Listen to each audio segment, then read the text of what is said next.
Morning, members of council and the general public. Tampa City Council will now come to order for a regular meeting, August 5th, 2021. I think Mr. Carlson has the invocation this morning.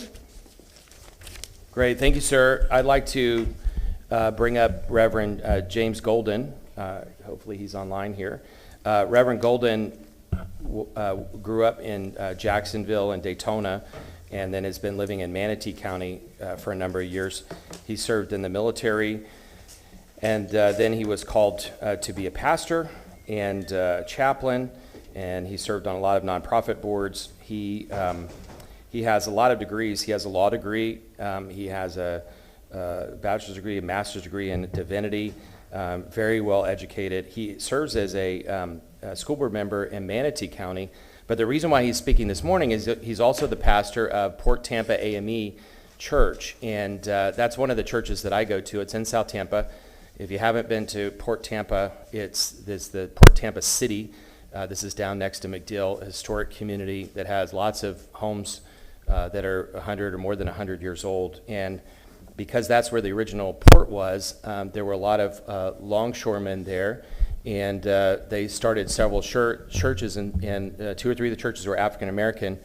And I love to go to this church because, first of all, they're very welcoming, and Reverend Golden is just such a great and charismatic person. But also, it's a historic building in a community that's changing rapidly, and anybody who's interested in historic preservation, please call Reverend Golden, because that church needs help preserving its building and preserving its community groups. But Reverend Golden, without further ado, thanks so much for taking the time to speak this morning. If you could give the invocation, well, I'll stand for the invocation, and then afterwards we'll do the Pledge of Allegiance. Thank you. Thank you, Councilman Carlson. I certainly hope that my audio is on at this time. Yes, you sound great. And I do appreciate the opportunity to bring the invocation to before the Tampa City Council once more and again. Let us pray. Oh God, grant us a vision of our city, fair as she might be. A city of justice where none shall prey on others. A city of plenty where vice and poverty shall cease to fester. A city of brotherhood and sisterhood where all success shall be founded on service, and honor shall be given to nobleness alone. A city of peace, where order shall not rest on force, but on the love of all for our city. The great mother of common life and weal. Hear, O Lord, the silent prayer of all our hearts as we pledge our time and strength and thought to speed the day of her coming beauty and righteousness. Those who would agree said, Amen. Amen. I pledge allegiance to the flag of the United States of America, and to the republic which stands one nation, under God, indivisible, with liberty and justice for all.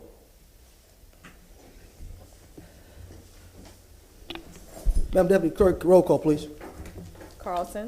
Here. Maniscalco. Here. Dingfelder. Here. Citro. Here. Vieira. Here. Miranda. Here. And Goods. Here. We have a physical quorum. Thank you, Madam Deputy Clerk. Mr. Shelby, please. Good morning, Mr. Chairman, members of the City Council, Mark and Shelby, City Council Attorney. Council, this meeting is being conducted with a physical quorum present, as the clerk has noticed. And that it is, again, council's direction to use Communications Media Technology, or CMT. And because of that, and the rules have not been made permanent yet, I would ask council to make a motion to waive the rules to adopt the procedures as set forth in the notice of this hearing and in the agenda. Motion approved. So moved. Mr. Carlson moved. Mr. Maniscalco second. All in favor? Aye. Any opposed? And with regard, Mr. Chairman, also a reminder of council that at your special discussion meeting, you had discussed Another rule that may be relevant today, that when it comes to public comment, if it is exceptionally long, that if there are 15 or more speakers, that you have the option, if you wish, to set each speaker in fairness to 2 minutes. So you might want to consider that when public comment begins to see how many people you have present, We if will that's consider that, council's sir. pleasure. We will consider that, sir. Thank you. Thank you, sir. All right, approval of the minutes, approve the agenda. I'll move. Mr. Shepherd? Sir, did you want to review the staff reports to see which of the members of the administration would not have to appear for the Yes, sir. staff report and accept We have, their memorandum in lieu of that? Yes, sir. We have, gentlemen, we go to staff reports. We have a presentation, item number 32. Mr. Citros, I'm sure he wants those folks there. Is that correct, sir? Yes, sir. Please, thank All you. right. Item 33.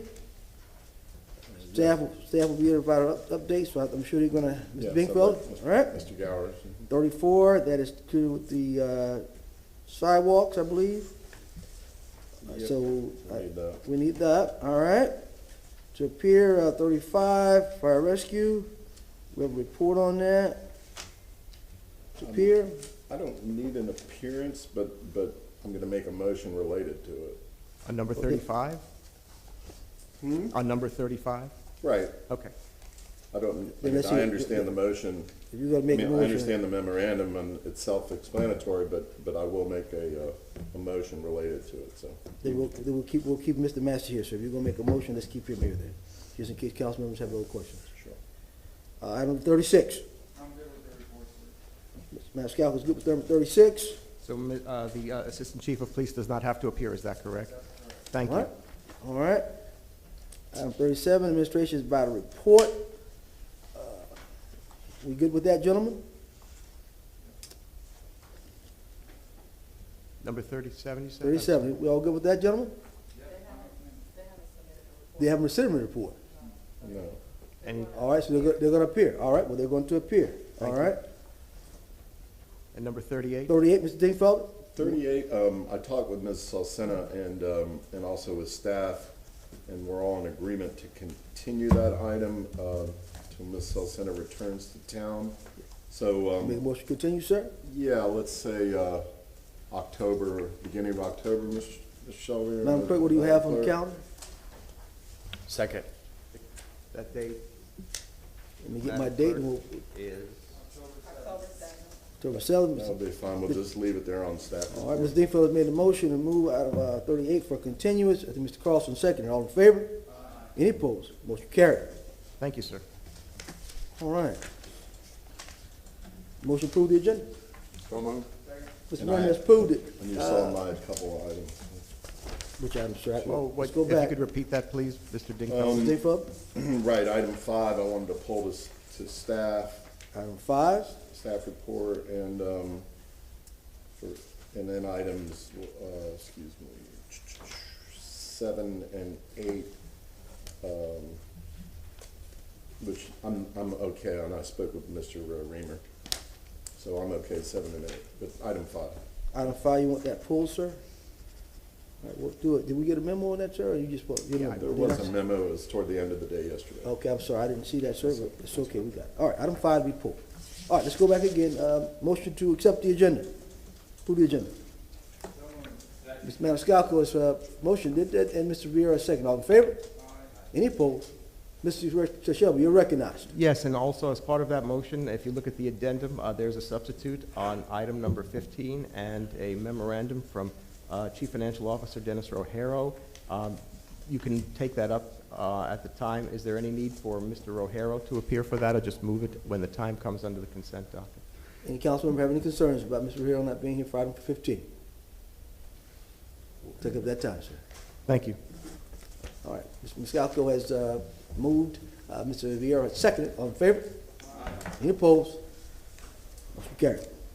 All right, item number 1 on the agenda, we have the mayor's FY '22 budget presentation.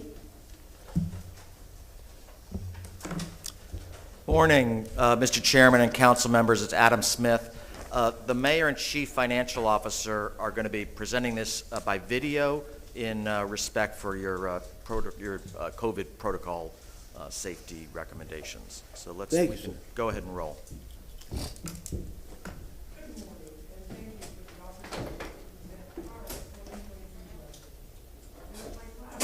I'm still looking forward to doing this in person when COVID is finally behind us. This is an occasion to talk about both where we stand as a community and our shared vision for where we want to go. It's been another extraordinary year for Tampa. And for all the challenges we face together amid the pandemic and resulting economic uncertainty, we have so much to be proud of because we are stronger today than ever before. Tampa's economy is growing, our civic pride and spirit are sky high, and our future looks as bright as our Stanley Cup and Lombardi trophies. Preliminary results of a survey of citizens across Tampa are testament to our positive trajectory. 9 in 10 Tampa residents would recommend Tampa as a place to live, work, raise children, or open a business. 9 in 10 have confidence in Tampa city government. There is no doubt that Tampa can withstand challenges. As you can see from this slide, Tampa's finances took a hit from COVID. We lost significant revenue in parking fees, convention bookings, and more. However, we were able to maintain our stellar service provision and stay afloat financially by deferring capital projects and refinancing debt, among other sensible steps. Fortunately, our property values increased for the 8th straight year, as did revenue from sources like sales taxes. The American Rescue Plan and CARES Acts have and will continue to help, especially when focused on critical needs like affordable housing, mobility, and long deferred infrastructure maintenance. During these difficult times, economic opportunity and development through inclusion became even more important for our city. And as a result, we have successes to celebrate. Throughout the last year, we were able to increase our Equal Business Opportunity Program by 16%, from $24 million to $28 million. We were also able to save tens of thousands of construction jobs by investing in an expansive occupational safety program which enabled one of the city's most critical industries to stay active and remain economically viable. This resulted in those developments, apartments and hotels coming online, creating housing and jobs that would not otherwise be available. The occupational safety program, streamlining our permitting process and cutting red tape, contributed significantly to the permitting of an astounding $4.5 billion in development for FY20. The 21 numbers are not yet available, but we are on track for the same number of permits. You all know the importance of a strong fund balance to address unforeseen emergencies. This budget's reserves of 24% will allow us to continue to address potential future incidents as well as maintain superior bond ratings, which you know save taxpayers millions of dollars every year.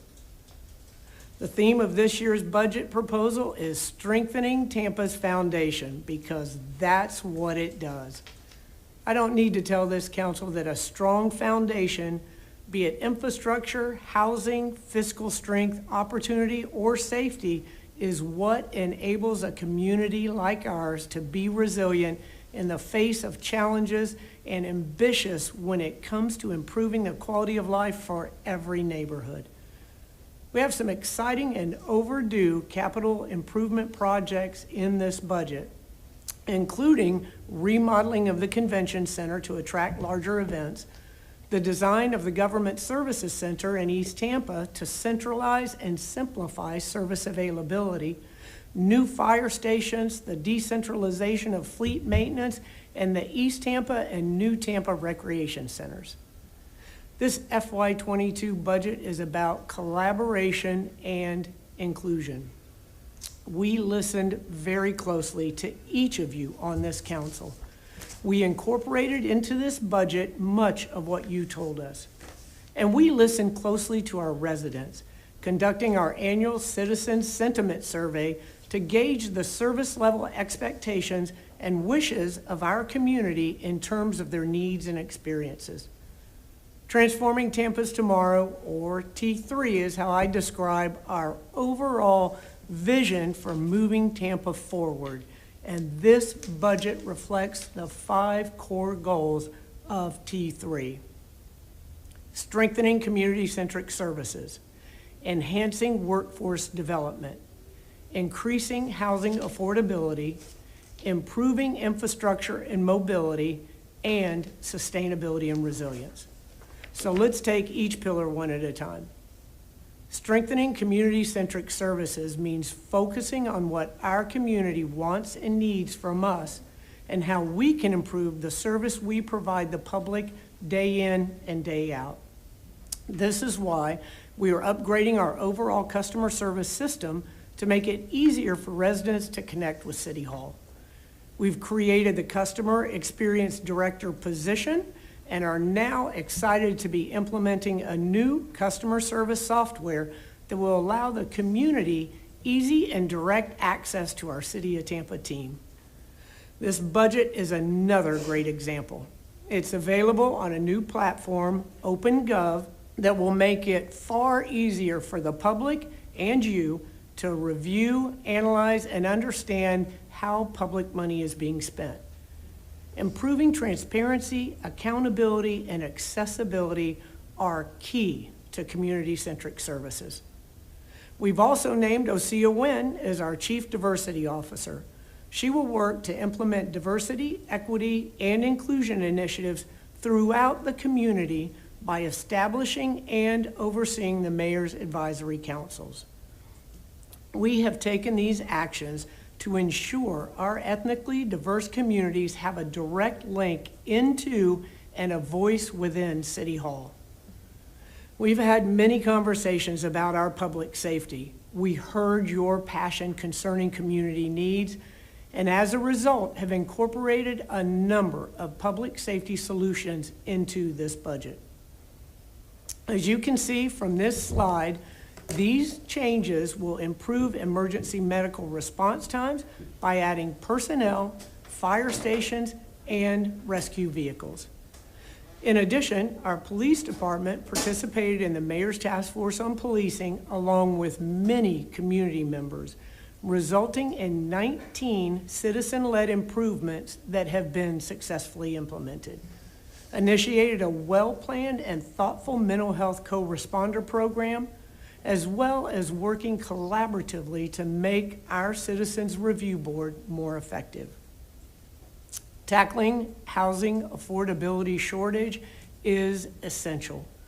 You and I hear it from the community every day, and the Citizen Sentiment Survey confirms that affordable housing is one of our community's top priorities.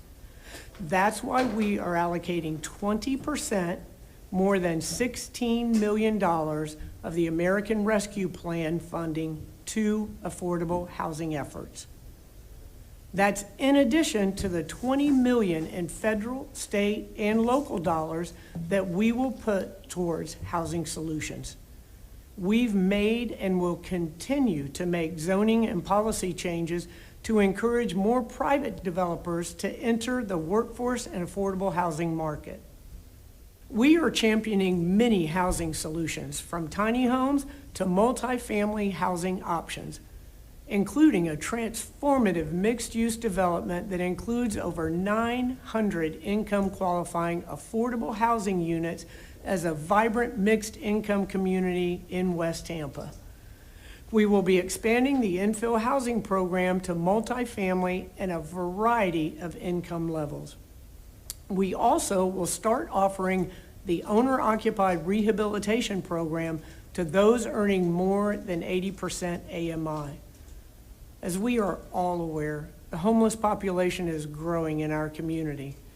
In response, we have developed a bold, innovative, and compassionate plan that will offer those experiencing homelessness expanded services, allowing for successful reintegration into our community.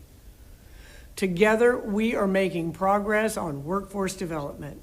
We created the Workforce Development Department and hired an amazing director in Bryn McKenzie, worked with you to adopt an apprenticeship ordinance and established the Mayor's Workforce Council, and created the Bridges to Business initiative to make it easier for local businesses to work with our city. As a city, it's not only important to champion career pathways, but also help to provide them.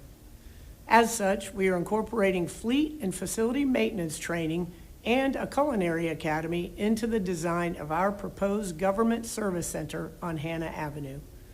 This workforce training will provide opportunities not only for East Tampa residents, but for our entire region as well. Infrastructure and mobility are crucial to transforming Tampa's tomorrow. Though I won't sugarcoat how big a blow it was to lose the All for Transportation money that was so overwhelmingly supported by our constituents, I will provide a path to forge ahead on our own, one that includes a citywide mobility plan. We've all heard the calls from our community to make our streets, sidewalks, and trails safe and to improve our road maintenance.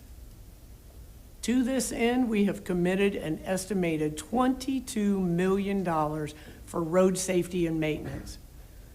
Mayors Pam Iorio and Bob Buckhorn began the hard work of catching up on Tampa's long neglected infrastructure needs, and that work must continue. That's how we limit flooding, carbon emissions, and ensure a clean water supply for future generations. These actions and more will continue to strengthen our foundation. With your help, we've focused on comprehensive upgrades and improvements for Tampa's neighborhoods, tackled our aging water and wastewater pipes, made significant stormwater improvements, started building and planning more than 25 miles of trails and greenways connecting our neighborhoods, and prioritize pedestrian, bicycle, and vehicle safety by joining the Vision Zero network. Resiliency and sustainability underpin everything we do, from improving equity to upgrading our pipes. Earlier this year, we released Tampa's first ever resilient roadmap, Resilient Tampa, overseen by the city's first ever Resilience and Sustainability Officer, Whit Rimmer. We are intensely focused on climate preparedness, energy efficiency, and environmental protection, making that a central part of our workforce culture. This budget continues transitioning our fleet to electric-powered vehicles, fortifies our critical infrastructure against the effects of climate change, promotes the development of solar energy at new and existing city facilities, and continues our efforts to increase the city's green space and tree canopy. Resilient Tampa includes 58 recommendations, and every manager in the city understands that we are committed to tackling every one of them, big and small. I want to thank each of you for your input and ideas as they have been thoughtfully woven into this budget. This budget is truly a collaborative effort that will not only address our community needs, but will lead our city successfully into the future. Transforming Tampa's tomorrow is working together to ensure our wonderfully unique and diverse community reaches its potential. We have a lot of work to do and some big and bold decisions ahead of us. But working together, I sincerely believe we can improve the quality of life in every one of Tampa's neighborhoods. Now let's get to work.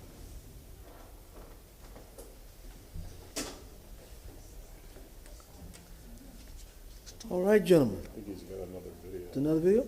Dennis. Adam had mentioned Dennis. Okay.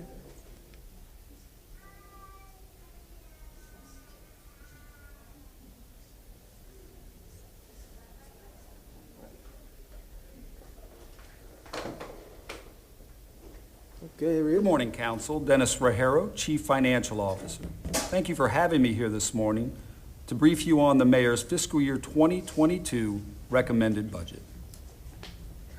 You see on screen the agenda. In the run-up to the budget, we'll discuss how we're both strengthening and planning for Tampa's foundation, including addressing deferred vehicles. We'll then speak to the significant pandemic funding we're receiving under the American Rescue Plan Act, or ARPA, and then to the meat of fiscal year 2022 funding and the cost of government services, wrapping up with a brief overview of the city's debt and capital improvements plan. On to strengthening Tampa's foundation. Here you see some detail about how the COVID pandemic has impacted and continues to impact the city, both financially and personally. We continue to anticipate revenue losses of over $40 million, primarily in the general fund.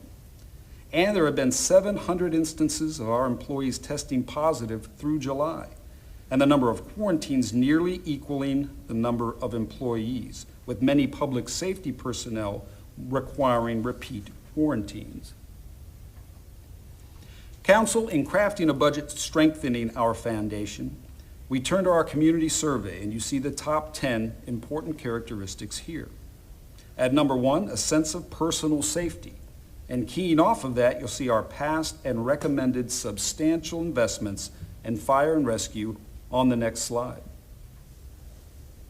On the left, the actions we've taken so far, you heard the mayor speak to. From the top, improving the level of fire rescue services. We've increased staff, we're working on our existing fire stations, and investing in both equipment and vehicles. On the right, in fiscal year 2022, we'll invest even more in additional personnel and continue spending significant funding on vehicles, fire stations, and efficiencies. Continuing the community-centric theme, the Tampa Police Department began the Mental Health Co-Responder Pilot Program, and the city's review board ordinance was adopted.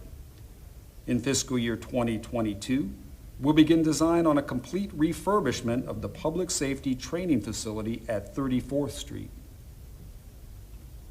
Again, in the face of the pandemic, we initiated the well-known Lift Up Logo program and innovated our operations to secure thousands of jobs. The city invested in implementing the OpenGov budgeting and performance management reporting system. In fact, the budget that you will review is presented on this new platform. We reestablished the planning department to improve our customer service and took aggressive action to increase our minority procurement participation 16%. In fiscal year 2022, we'll provide additional funding for the East Tampa Recreational Complex and the Hannah Avenue Government Center.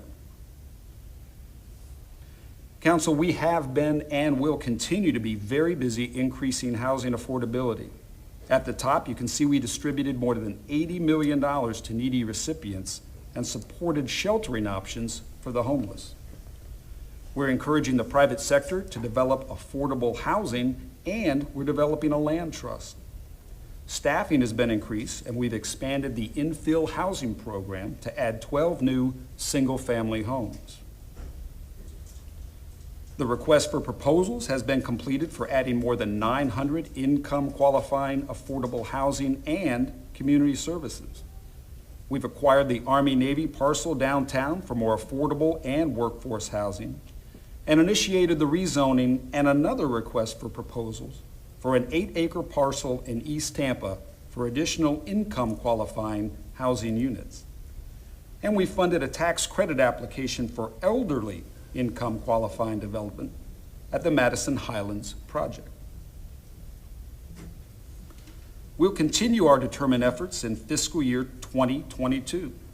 In fact, between the American Rescue Act funding and our anticipated formula grants next year, we will spend nearly $35 million on housing.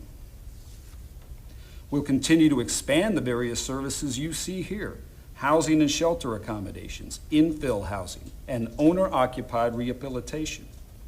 We're developing a replacement home program for those that just can't be repaired, and we're promoting the city's opportunity zones for neighborhood and business revitalization. Moving on to workforce development, we created an entire department and hired a director for this important purpose and adopted an apprenticeship ordinance.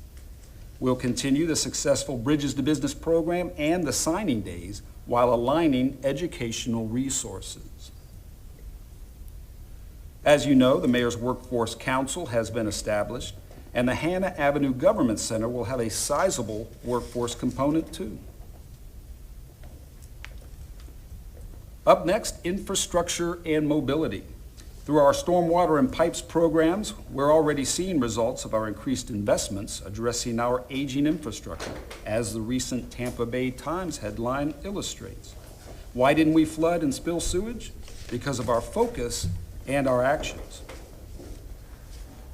From creating our transportation task force to joining the Vision Zero network, from complete streets to implementing our MOVES mobility plan, a roadway system for all is our very high priority, as is prioritizing our greenways and trails, including the Green Artery and the Green Spine. Our West River Walk, funded by the U.S. Department of Transportation Build Grant, also promises great things for that side of the river.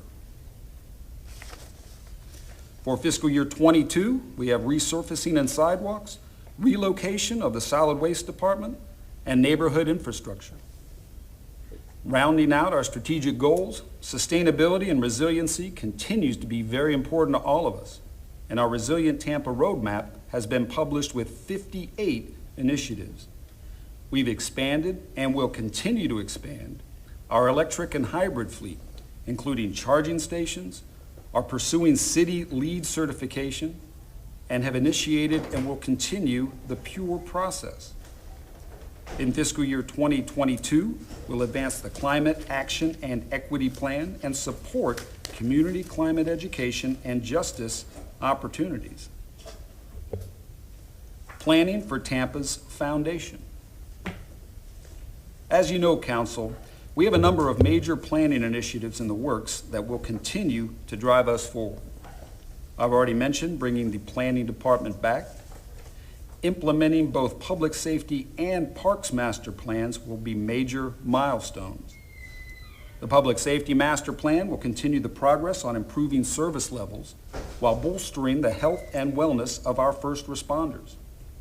It'll also continue improving response times, addressing deferred maintenance and vehicle purchases, and will analyze the need for new stations. Implementing a parks master plan will provide a needed deep as well as broad view of the strengths of our park system and areas that could be improved. Deferred vehicles. During fiscal year 2022, we will make significant investments addressing our aging fleet.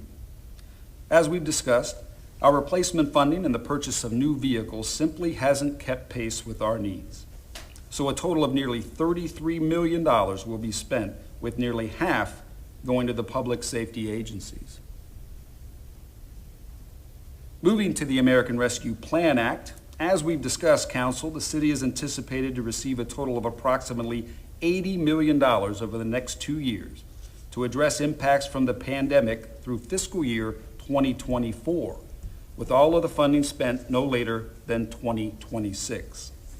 As we've also discussed, the plan provides for support of public health responses, replacing lost revenue, investment in water, sewer, and broadband, premium pay for those doing essential work, and assistance to households, small businesses, tourism, travel, and the hospitality industries. Eligible uses for revenue recovery include maintenance or pay-go funding for infrastructure, cybersecurity, health services, educational services, environmental remediation, and police, fire, and other public safety services. And you see our recommended allocations here. Community-centric services, fire and police services, 20%. Housing affordability, 20%. Infrastructure, 29%. Workforce development and sustainability and resilience, 2%. Lost revenues and costs associated with the pandemic response, 29%. Here are some highlights associated with the ARPA funding. Tampa Fire Rescue will receive over $13 million for fire station renovations, vehicles, peak unit services, technology, a scholarship program, and other costs. Housing and Community Development will receive over $16 million for unrestricted owner-occupied rehabilitation, rental infill, homeless outreach, and the Build Ready program. The Mobility Department will receive over $7 million for sidewalks and resurfacing. The Tampa Police Department will receive $3 million for vehicles, aviation maintenance, and body-worn cameras. Parks and Recreation will receive $3 million for the East Tampa Recreational Complex and the new Tampa Inclusive Playground. Logistics and Asset Management will receive over $4 million for various general facility capital projects. As you see here, roof repairs, air conditioning, and electric repair. Parking will receive nearly $3.5 million for their capital projects. The Solid Waste Department will receive $5.5 million for their relocation to the 34th Street. And the General Fund will receive $23.5 million for our revenue loss and pandemic response costs and cybersecurity. And now our recommended budget, Council. The net fiscal year 2022 budget for all funds is just over $1.8 billion, an increase compared to the current year, primarily associated with expansion of our wastewater, water, and solid waste capital improvement programs, the aforementioned American Rescue Plan Act funding, transportation grants associated with the Build West Riverwalk project, stormwater and facilities projects, negotiated labor contracts, additional staffing for fire services, planning, and construction contract administration, and increased funding for parks and recreation maintenance. You see here our breakout of the major funds, and of course the two largest components we talk about the most, the General and Enterprise Fund, which together make up approximately 2/3 of the total budget. And here are the recommended expenditure categories for each of those funds, with public safety, parks and recreation, economic development, and support operations making up the bulk of the general fund, and the utility departments with water, wastewater, and solid waste making up the most of the enterprise funds. And here we show the impact of the transfer to the community redevelopment agencies, or CRAs, on property tax revenues, and how the costs of police and fire by themselves continue to eclipse what we receive in those property taxes we discussed, well over half of the general fund. This is funding from the federal government we anticipate receiving next year. And this is our grants program. As we've discussed before, this program continues to mature successfully, providing internal coordination within the city, leveraging that efforts with outside partners, and aligning within our strategic goal framework. It remains ambitious, with a plan to pursue over $100 million worth of grant opportunities next year. And this year, we're awaiting notification of awards for $30 million that we've already applied for. Turning our attention again to the general fund, and specifically the general fund balance, as we've discussed on many occasions, this is an important metric of our financial health and a critical benchmark for rating agencies. Here you see the general fund balance historically hovering between 23% and 24%, prior to the proactive efforts we took to bolster it in the face of the pandemic. It presents a nice picture of stability, and we continue to reference and re-reference these figures with the credit rating agencies. As we have been fortunate enough to do over the last few years, I'd like to again highlight our city health plan successes. You're of course familiar with this chart from previous years, and our comparison to the national health care costs continue to trend very well. On to the cost of government services. You see here, Council, when totaling property taxes, non-ad valorem taxes, and utility fees, we think Tampanians receive a very good value from their government when compared to these peer cities. You see also here that since the Great Recession, the city has continued to reduce our ratio of employees to populations. We are now tied for the lowest with St. Petersburg. We continue to view this as part of the conservative fiscal management that the city is well known for. You see here, the city is still nearly 300 positions less than prior to the Great Recession. Moving on to our debt program and capital improvement program. The issuance of debt, Council, as you know, is a serious decision, and we must weigh the long-term benefits of paying debt service against future increases in construction costs and other costs. Closely associated with our debt program, of course, are our bond ratings. All of them are high grade or better. At the top, you see a rating called Issuer Credit Rating. This is equivalent to the General Obligation Credit Rating and a rating of the overall financial health of the city. You can see on the far right that Standard & Poor's has given us the best rating you can get, AAA, with the other two agencies giving us the second highest. Strong ratings like the ones you see here bolster not only our financial position, but our reputation as a well-run and financially conservative organization. We want to thank Council for their part in managing the debt program. Unlike other areas of government performance, our debt program, and ultimately the financial stability of the city, is reviewed and rated by outside agencies. Over the past 10 years, the rating agencies have understood the city's continued financial improvement and have increased the bond rating 14 times since 2011. As you know, the most recent was last year, with Moody's increasing the water and wastewater bonds to AAA, making the water and wastewater bonds the best you can get across the board. The Green Line, Council, shows the principal outstanding debt for the water and wastewater departments, as we currently do not have any other enterprise debt. The blue line shows the government outstanding debt, which is debt associated with stormwater, community investment taxes, the aquarium, parking, the convention center, and others.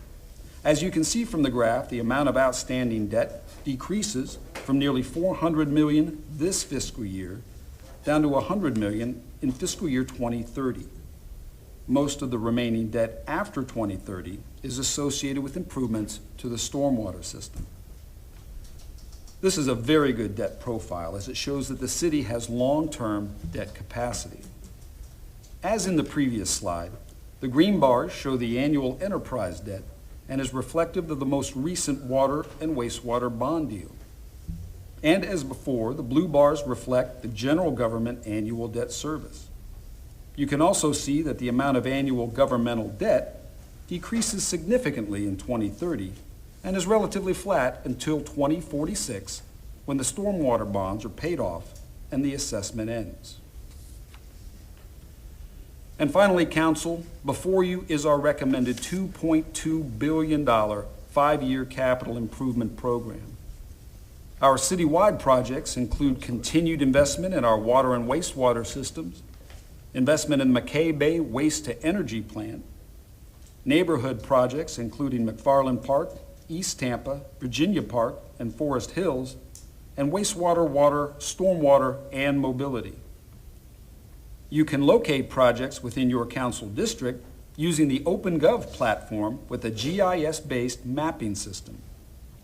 In District 4, as with each district, various projects for infrastructure in the neighborhoods are included, and also a great deal of flooding and mobility work, including the West Riverwalk. In District 5, a number of projects, including the East Tampa Recreational Complex. In District 6, the Rivercrest Boardwalk Project, and mobility and stormwater projects.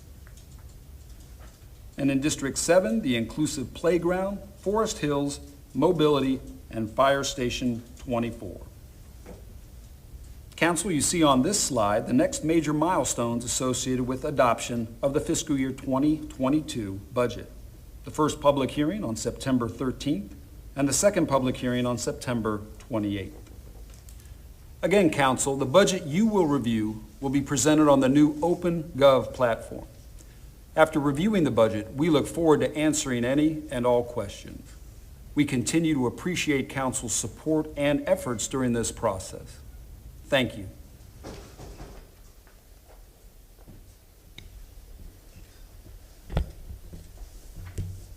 Mr. Dingfellow, you recognize. Thank you, Mr. Chairman. I wasn't sure what protocol you had in mind in regard to the budget, but I was curious to you and Ms. Sealing and Mr. Shelby, do we have a workshop or one or two planned to discuss the budget in the month of August prior to the September hearings? Because I think what we've seen in prior years is we get to the September hearings, and then all of a sudden, if we want to add something or suggest something, then we're all scrambling, and we have to do last-minute budget amendments or other sort of activities at the last minute. And I know in the past we've talked about having a workshop, but I just can't recall if we actually scheduled one. I don't see anything in the calendar in that regard. September is quite jam-packed. If the clerk, are you familiar with anything, Ms. Lucas? No, we do not have a workshop set up for a budget hearing. We just have the budget hearing scheduled for September, 13th and the 28th. So just to further that a little bit, typically I like to look at the hard copy of these budgets that usually amount to 3 volumes and probably 500-600 pages total. I think that sometime in the next 2 or 3 weeks toward the end of August, we should schedule a workshop to bang some ideas around, see what people think of the budget, see what suggestions we might have that are not there, and of course welcome Mr. Bennett and his team to join us. Mr. Shelby, you recognize. Mr. Chairman, members of council, I would suggest that you have the calendar and you review that with your aides. Most likely, looking at the schedule, it appears that the best course of action might be adding a special meeting on a different day other than your regularly scheduled council meetings to accommodate that. And of course, that would have to accommodate your schedule. So I'd ask that you take a look with your aides at the calendars, and perhaps I'll help coordinate that through the chair's office to see what we can do to bring something back to council for suggestions, if that's council's pleasure, if that's the chair's pleasure. Anybody have any thoughts on my thought?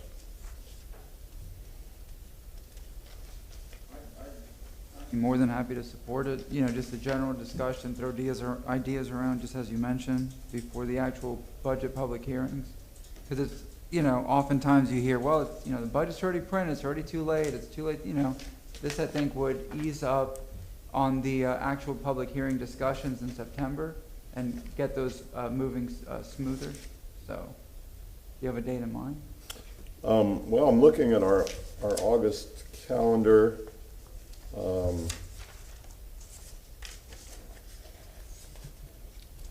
Let's see, next week, there's no council meeting. I don't know if any of you are planning on going to the League of Cities or not. Are you going? Okay. Yes, I'm on the board, so I have to be there. Sure. So let's see. How about the week of the 19th? Doesn't necessarily have to be on a Thursday, does it, Mr. Sheldon? Yeah, as a matter of fact, council, I would say that it can't, quite frankly, because the 19th you have a CRA and a night session. That's Full what I was night saying. session, I was yeah. saying the week of the 19th. Right. I'd have to check the availability. Normally a Monday or a Tuesday is possible. I could ask Ms. Mercer to print that out. We could do that and bring that back to council. Yeah, so maybe a special call meeting, and I'll defer that to a little later this morning, and maybe we can have a chance to check into room availabilities and schedules and that sort of thing.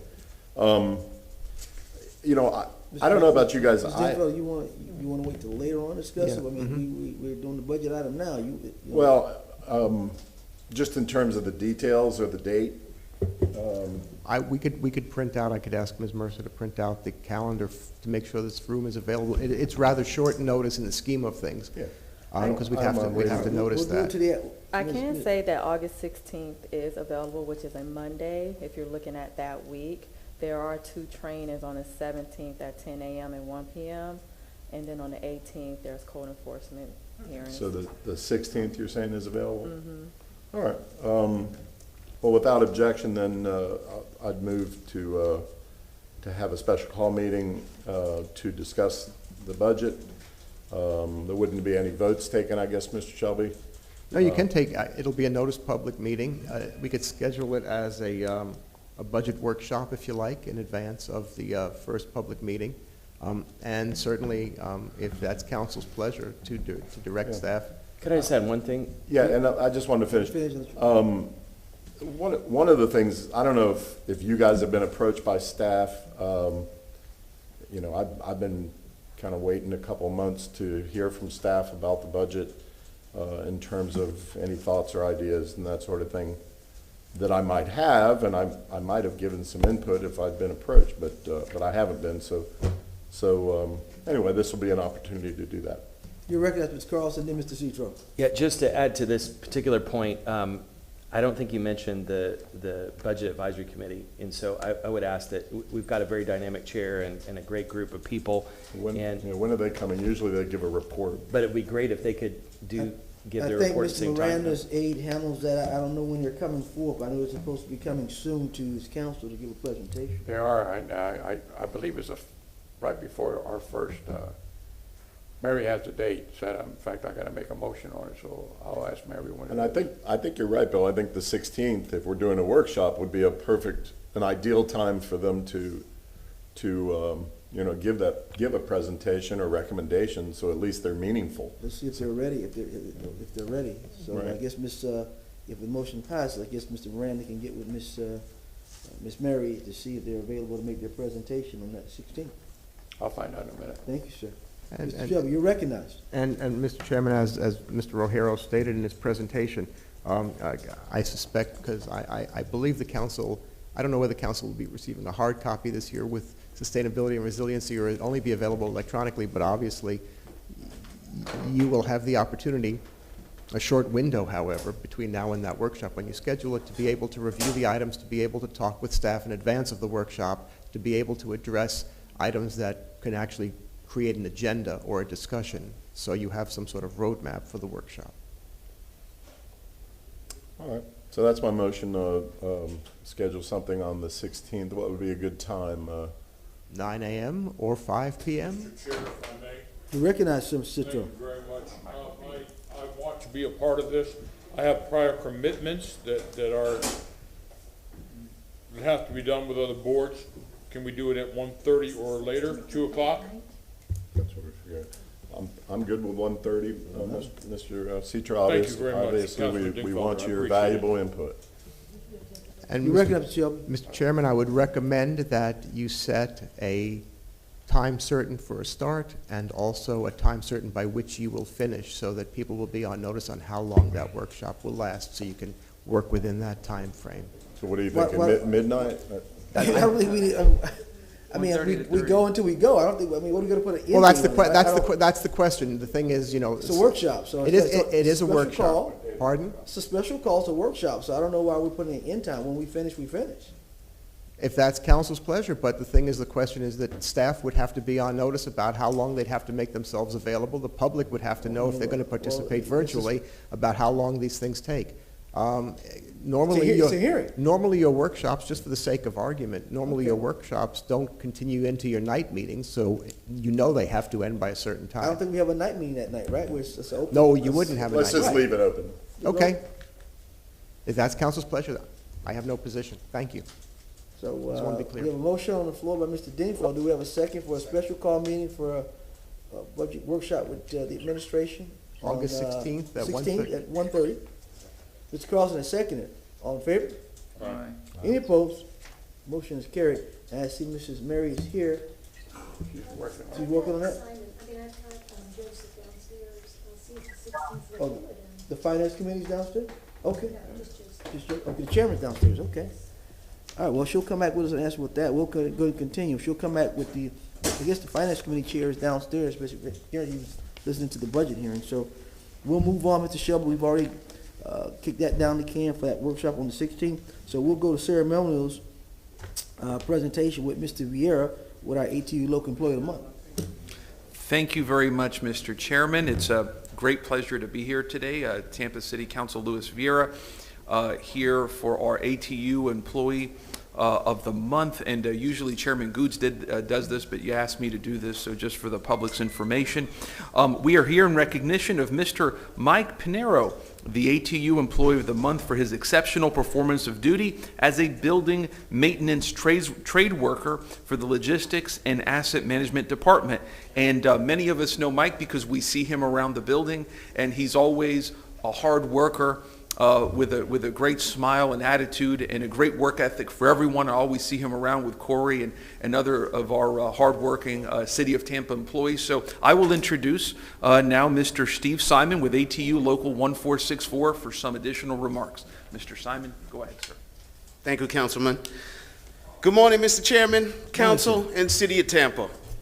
My name's Steve Simon, President of ATU Local 1464, and I'm happy to be here this morning to introduce to you the ATU Employee of the Month, Mr. Mike Pinero. Mike Pinero is a building maintenance trades worker too in the Facility Maintenance Division of the Logistics and Asset Management Department. Since March of 2020, Facility Management has been tasked with disinfecting some of the city facilities. Since this disinfecting occurs after hours, teams were asked and Mike gladly volunteered. He voluntarily adjusted his schedule to accommodate the department's needs and ensure that city offices are clean and provide healthy and safe work environments for city employees and visitors. With all us working during this pandemic without skipping a beat, we appreciate you and all you've done and continue to do for the City of Tampa and community. Salute. On behalf of ATU Local 1464, who keeps the City of Tampa running, I'd like to congratulate you on being the ATU Employee of the Month and present you with a token of appreciation. Which, I don't know where I put it. Sorry about that. Oh, here it is. We have a $100 gift card for you.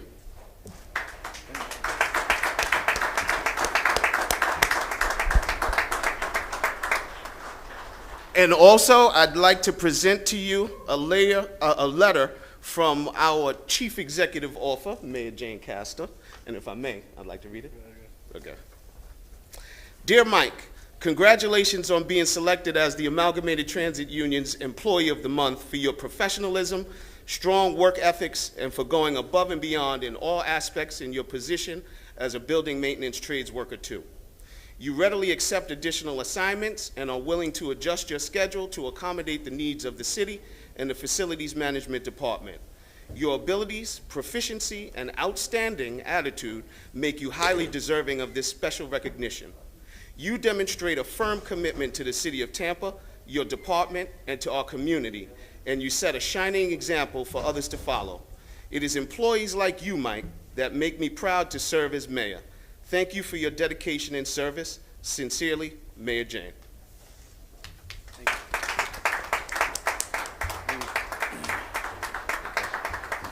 Oh, before you speak, I'd like to bring up his director, Adri Kalina, if you'd like to say a few words, please. Good morning, Council. Thank you, Steve, and the ATU and Council members for taking a moment to recognize our behind-the-scenes employees, if you will, our bargaining unit employees.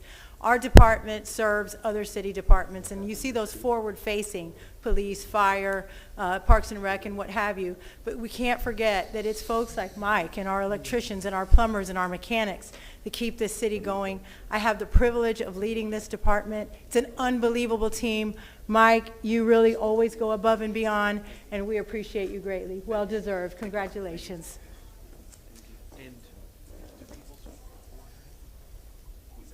Well, and before we let Mike speak, I know we have some members of the community here with some gestures of appreciation.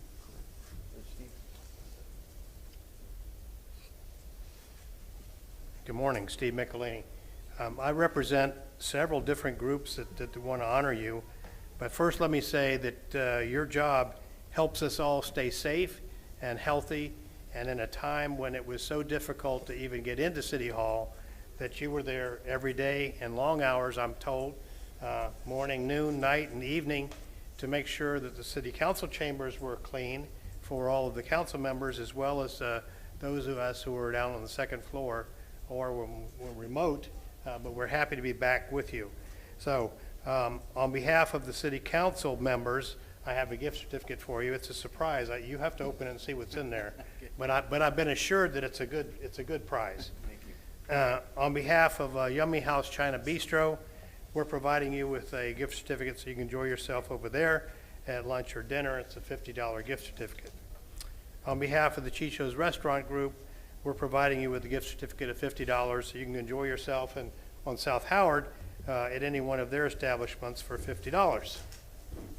On behalf of Prestige Portraits, we're going to provide you with a $100 gift certificate so you can go have your portrait taken when you have free time. On behalf of the Straz Center, they're providing you with a gift certificate for tickets to one of their shows, so you'll have to contact them. Their phone number is on here, but their gift certificate is here for you to enjoy yourself at the Straz. And on behalf of the Columbia Restaurant Group, they're going to provide you with the gift certificate so you can enjoy yourself over there at Santo Stefano or the Columbia. So you've got a whole list of things in here, and I'm sure you're going to find some new friends who want to help go with you. But congratulations, we appreciate you. And if you have any problems, let us know. But like I said, you're going to have a lot of new friends. Thank you, sir. Congratulations. Thank you. And sir, go ahead, sir. Morning, Council. Keith Bruton, Facility Manager. Mike works under me. He's a hard worker, and we appreciate everything he does every day.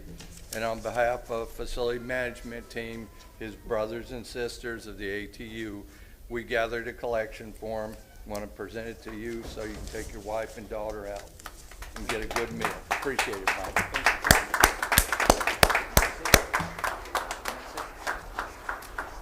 Okay, now we'll bring up before council members speak. Mike, go ahead if you have any words to say, my friend. I want to thank everyone that's been behind me. I want to thank everyone that's that nominated me. I want to thank my supervisor, my Adriana, Steve, and everyone stands behind me, Keith. Just want to just continue on and I appreciate everything. Thank you. Thank you, sir. Now, Mr. Chairman, if any members of council would like to speak. Mr. Maniscalco, you recognize. Thank you very much. I just want to say congratulations. You're really one of the hardest working gentlemen around. I mean, you are always on the go and always there and going above and beyond, and we appreciate you, and you certainly deserve this today. Thank you for everything, sir. Thank you so much. Congratulations. Thanks for keeping us safe and for all the hard work you do. And thanks to ATU and my colleagues for bringing this forward. There's so many great people and employees in our city that keep everything running, and we can never give them enough thanks. Mr. Sitchell, you recognize. Thank you, Mr. Chair. Mike, I always thought there was two of you. No sooner did I see you walk away, I would turn around and see you coming toward me again. I thank you for the hard work you've done, and it's a pleasure working with you in this family of Tampa. Thank you, Mike. Mr. Dingfield, you recognize. Thank you, Mr. Chairman.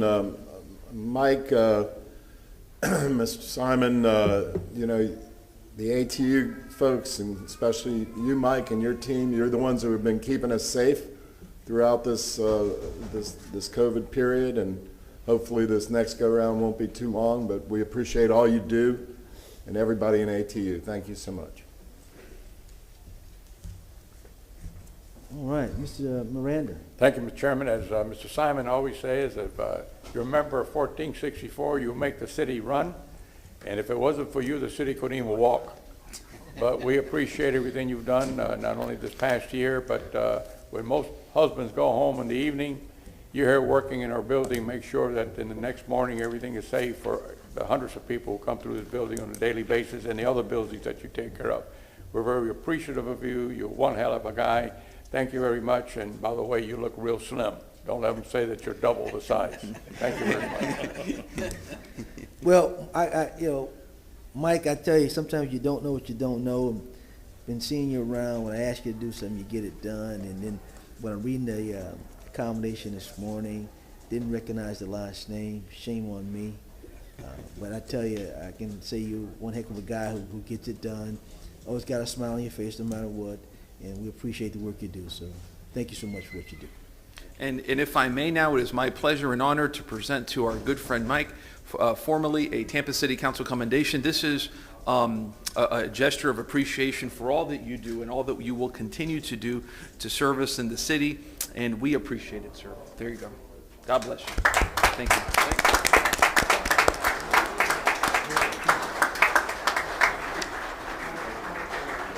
All right. Thank you, Mr. Vieira. All right, we've got on deck item number 3, Mr. Maniscalco.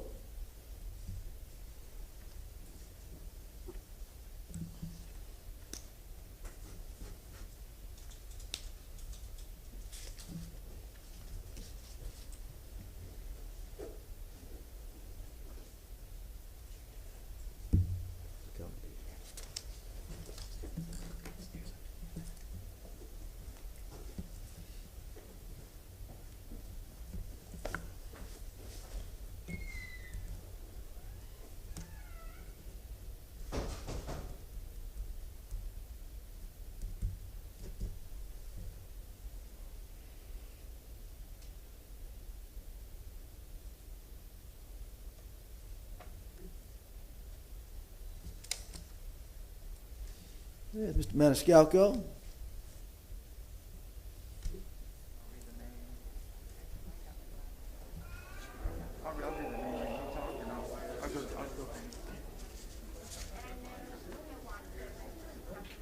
I don't think you heard.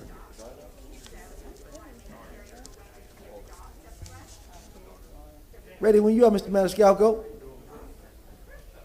We got the chief speaking first. Okay. Good morning, Council. Barbara Tripp, Fire Chief for Tampa Fire Rescue. Today is actually a special day. We have some individuals who actually not only serve the community as far as locally, but they also serve the community throughout the state. We have Florida Task Force 3, which is a regional, but Tampa Fire Rescue, we have individuals that actually continue to put their life on the line. Behind me stands men and women along with their dogs who have deployed down to Surfside, who did an outstanding job with the collapse that happened down in South Florida. So today we want to honor these men and women for their courageous work that they have done, not only throughout the years, but recently with the tragedy that happened down in Surfside. Thank you very much, Chief. When duty called with the Surfside collapse, Tampa was there, the community was there in response to help with the recovery efforts. I have a few individuals with Florida Task Force 3 that I'd like to recognize. The rescue manager, Ricardo Vila, rescue specialist, Chris Stone, Jameson Hins, Christopher Wolf, Julie Strojanowski, Nelson Garcia, Kenneth Newman. With logistics, we had Matthew Cohen, and canine specialist, Joe Bears with Ford, this is the name of the dog, Corey Hazelbaker with Prada, good Italian name. Brittany Bishop with Force. Some of the dogs are here if we can bring them up. It's too dark, but they're beautiful dogs. They're heroes as well, just like the men and women that are here with us. So we have a Tampa City Council commendation that I'd like to read. It's presented to Florida Task Force 3. The Tampa City Council is honored to recognize the Florida Task Force 3 for their steadfast commitment and bravery in assisting with the rescue and recovery operations of the Surfside collapse in the face of one of our state's darkest times. Great communities are built with great people, and your outstanding leadership and dedication to serving all the citizens of Tampa as well as always being ready on a moment's notice to assist others in traumatic situations, is to be commended with our profound appreciation. Leading the pack in this recovery effort, besides our brave canine specialists, were the heroic rescue dogs, Patron, Ford, Prada, PETA, and Force. These all start with the letter P, and they're spelled in their own special way. It is Tampa City Council's profound honor and privilege to present the Florida Task Force 3 with this commendation on this 5th day of August, 2021. Congratulations.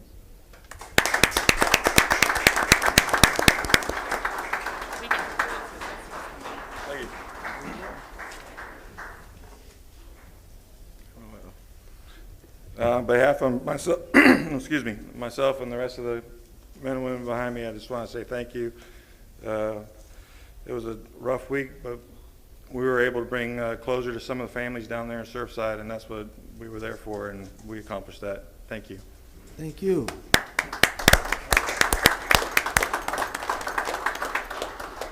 Mr. Vieira, you recognize. Yes, Mr. Chair, thank you very much. Councilman Maniscalco, thank you, sir, for doing this and your thoughtfulness, and just to all of the men and women who went out there to Surfside.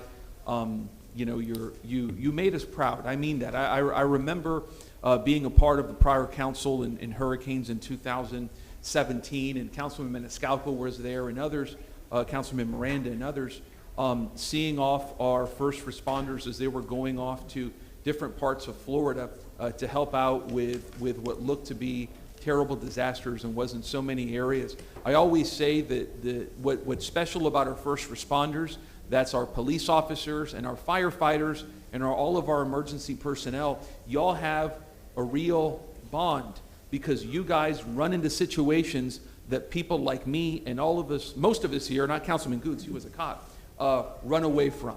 Most of us run away from. And that's what makes y'all first responders. And you get a lot of associated trauma and hurt and pain because of what you do every single day on the job. It stays with you. It stays with you from the moment that you sustain it to the day you die. And that's why we always honor you for your bravery and your courage. So thank you so much for all that you do. I know many of you, I just met one of those two wonderful dogs today, but we're all proud of you. So thank you very much, and God bless you. Mr. Carlson, anything, sir? Yeah, just following what my colleague just said, I get queasy thinking about going to the doctor, hearing about anything related to medicine. So I thank God every day for people like you who are willing to, in some ways, put your lives on the line, and many times put your lives on the line, but face some of the most horrific events that humanity has to face. And thank you so much for everything that you did there and that you do in Tampa. I know the families, even though it was a horrible situation, appreciated your bravery in doing that. And let's all pray that you don't have to do the same thing in Tampa. Thank you. Mr. Citro, anything, sir? Yes, Mr. Chair, thank you very much. Ladies and gentlemen of Tampa Fire Rescue, I am so proud of you. You were called into action, something not here in Tampa, but in another city. And you picked up your equipment and you went down there without asking any questions, without asking anything. And you showed the country that you are a proud unit, you are a special unit. Thank you very, very much. Thank you, Mr. Chairman. Mr. Dingfield, you recognize. Thank you, Mr. Chairman. Well, I think it's been said, but I think one of the neat things about this program is, and I think they call you, what is it, region such and such, or a particular unit representing this part of West Florida, is that we have this organization across the whole state, and that you're working hand in hand with these other groups around the state. So if, God forbid, something happened here in the Bay Area, they'd be over here helping us, just the way that you folks went down there to help them. I think it's a fantastic job that y'all are doing, and I thank you greatly. Rand, anything, sir? Thank you. I want to thank all the members of Local 754, and along with the Chief Tripp, what you ladies and gentlemen do when things like this happen. Just a drive down, thinking what you're going to face is enough to put fear into anyone. And you ladies and gentlemen handle that as a challenge to find and recover and try to make sure that someone, if they're alive, you're going to be able to find them. And it's a terrible thing to see a building like that go down. And just imagine the drive down thinking of what you're going to be there. You have to think about it because you're driving down thinking, what am I going to face? And what you're going to face is not a filet mignon dinner that burns. It's a tragedy that somebody is facing, and everyone in Florida and really in the United States and possibly even in the world is thinking, how could this happen? It happened because something went that should have been detected a long time ago, was never done. They can blame any other agency, but in essence, you have to make sure that these buildings are inspected, including those in the city of Tampa. Because when you're there, these buildings take a beating. They may not show it on the outside, but under that drywall and under all that cement and under all the tile and under everything else, it's the core that's holding these buildings up. And unfortunately, not only that building, but I guarantee you there's other buildings in this country that need to be addressed. Thank you, men and women, for what you do on a daily basis, and we recognize you every day. Although we don't give accommodations to everyone, we thank you all very much. Thank you. God bless you. Thank you, Mr. Miranda. Well, someone who knows about tragedy, who's seen it, who's fought it, I already know the mindset, Mr. Dingfelder, Mr. Miranda. You're going to do a job. You're going to do the best you can when you get there. And you handle business. You come back and you think about what you just did, what you could have done, what you wanted to do, but at the end of the day, you did what you had to do.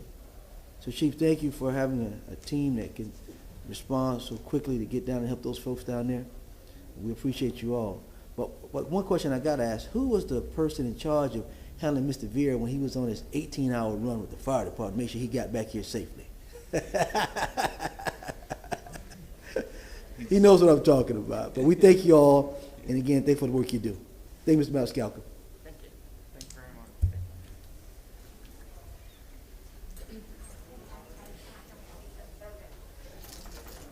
Ms. Denver, we got to get you on an 18 hours. 18 hours, Ms. Vera? You out the 18 hours? Fire truck? It was about 17, 18. 8 hours on a fire Yeah. truck, huh? I just slept for 3 days. Actually, I was thinking about going on a ride along with the new mental health unit. Yeah, Because I want to see firsthand how that's working. All right, Mr. Citro is up with item number 4, another presentation. And then after that, I'm going to ask for a point of privilege after the presentation before we get into public comment.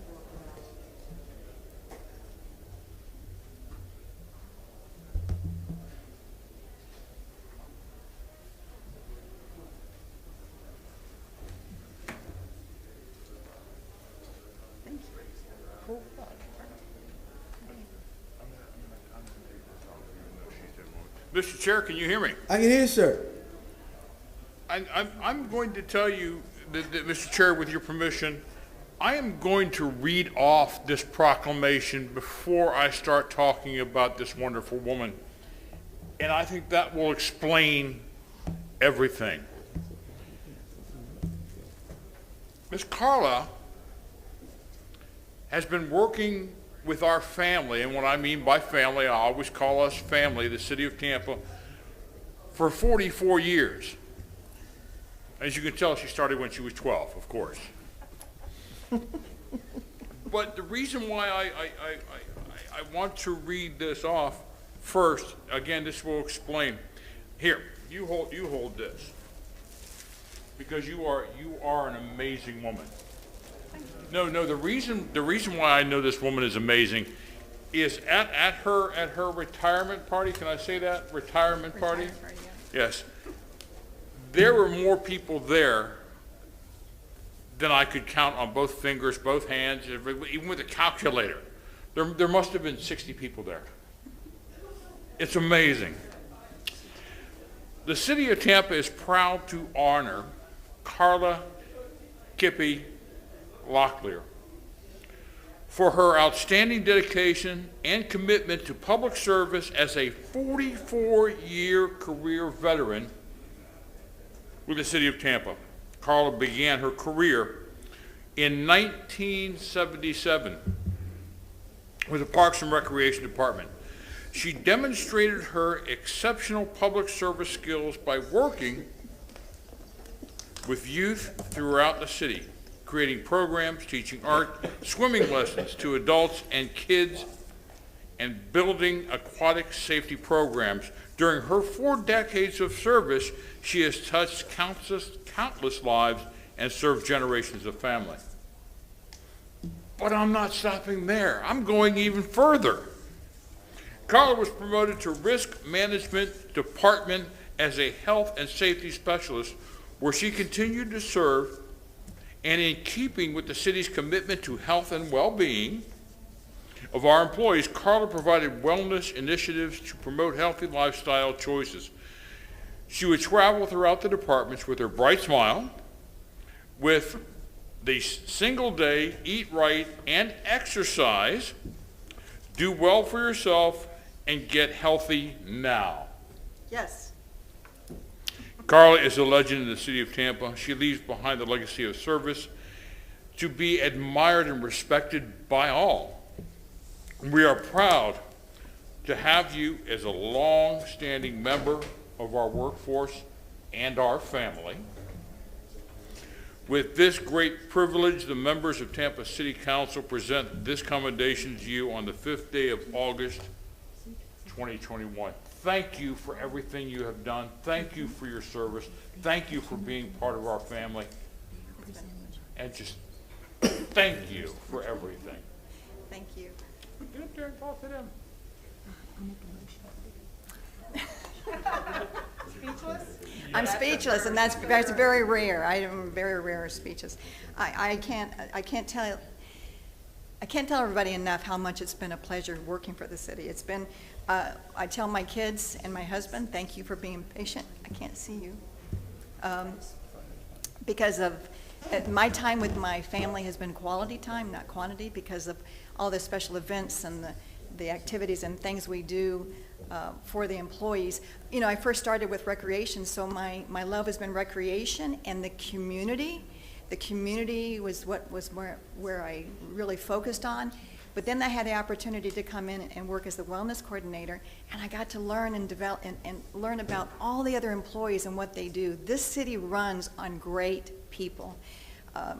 From solid waste, wastewater, parks and recreation, police and fire. Thank God, you know, I've gotten to know a lot of those guys out there too.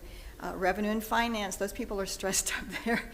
Purchasing, you know, every division, every department in this city, I have learned to love and appreciate everybody's job because they mean so much, and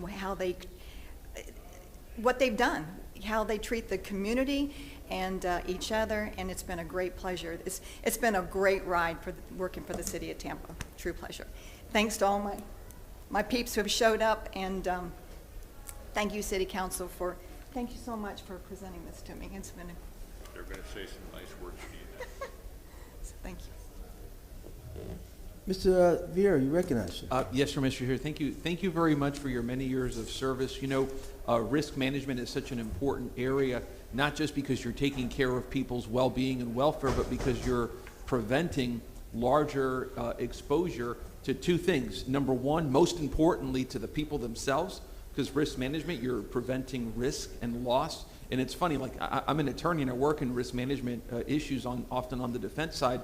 And, you know, we tend to look at it as the big picture. Well, the small picture is more important than the big picture because that's somebody getting hurt, right? That's somebody having bad health, whatever it may be that you're involved in. But then you also look at the big picture in terms of the total, you know, monetary cost of that to the city. So that's really, really pivotal work. And, you know, your many, many years of service speak for themselves. So thank you so much. Mr. Maniscalco, anything, sir? No, we appreciate you very, very much and all that you've done. It's been a very interesting last, 15 months or so, and you've been there for us. You know, we're really blessed in the city of Tampa to have so many wonderful, hardworking individuals as part of the city of Tampa family, and know that we don't just appreciate you today by giving you this commendation. We appreciate you each and every day because we understand just how hard you work and how much you sacrifice. So we thank you, and we're very grateful. Thank you. Mr. Collins, we recognize. Thank you for your many, many years of service to the community, the city. I know that constituents really appreciate when things run well in the city, and they very much appreciate our hardworking staff. So thank you on behalf of the community for all the great work you've done. Stingville. Well, Carla, I think what you said really strikes home with all of us. It's our great employees that make us a great city, and you're one of them, and it will be a big loss that you're decided to retire, but our loss is your family's gain.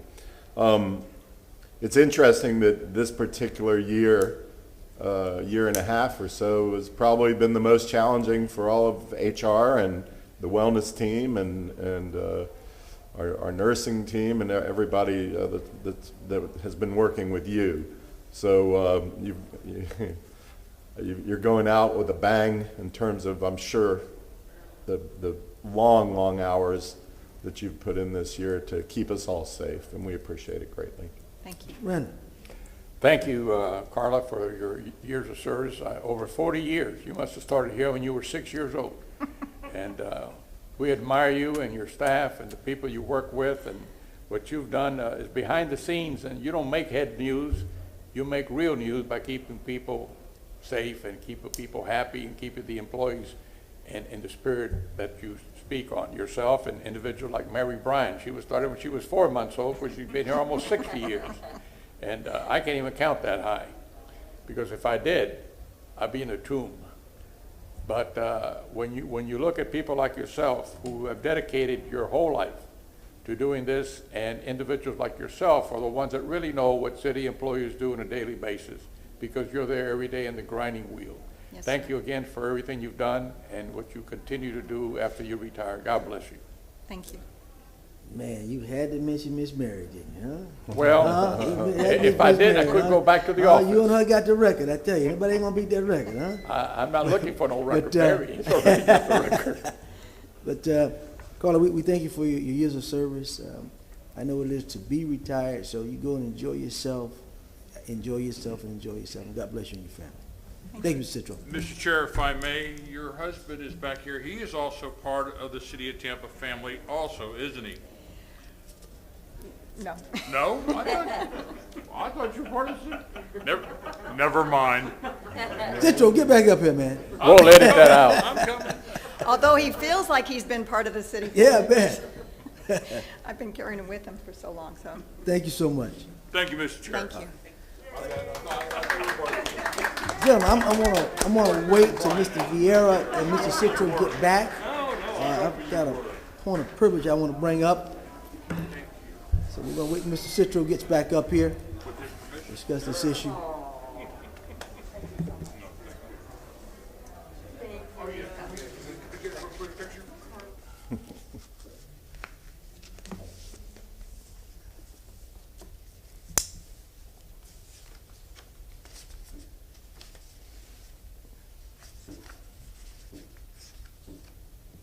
We'll give him a few seconds, gentlemen. I want him in on this discussion before we make this decision. I'm going to ask,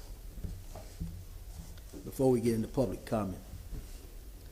And Mr. Shelby has informed me that we have a laundry list, and he's going to also make a few statements about that as well before we get into public comment.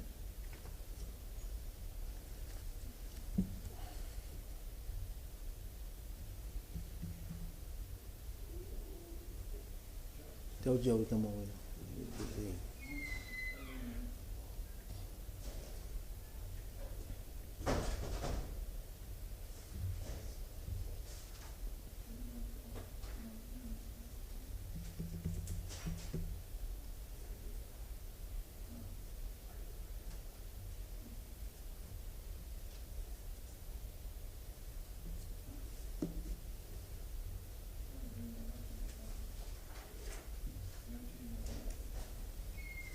Okay.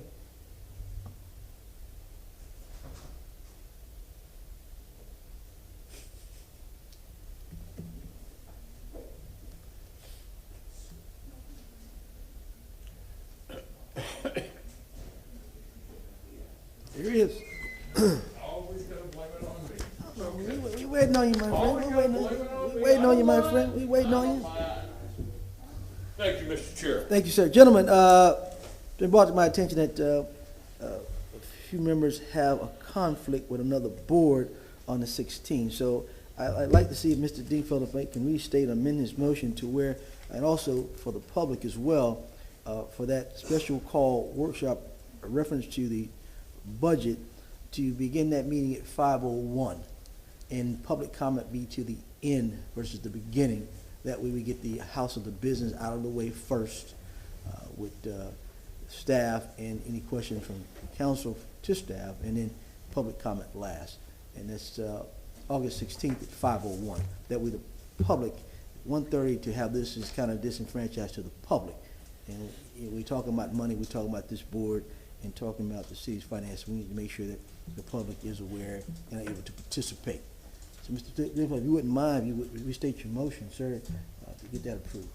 Sure, I'm fine with that, Mr. Chairman, to accommodate council members, if we could start at 5:01, if everybody's okay with that. In regard to the sequence, I'm also fine with council.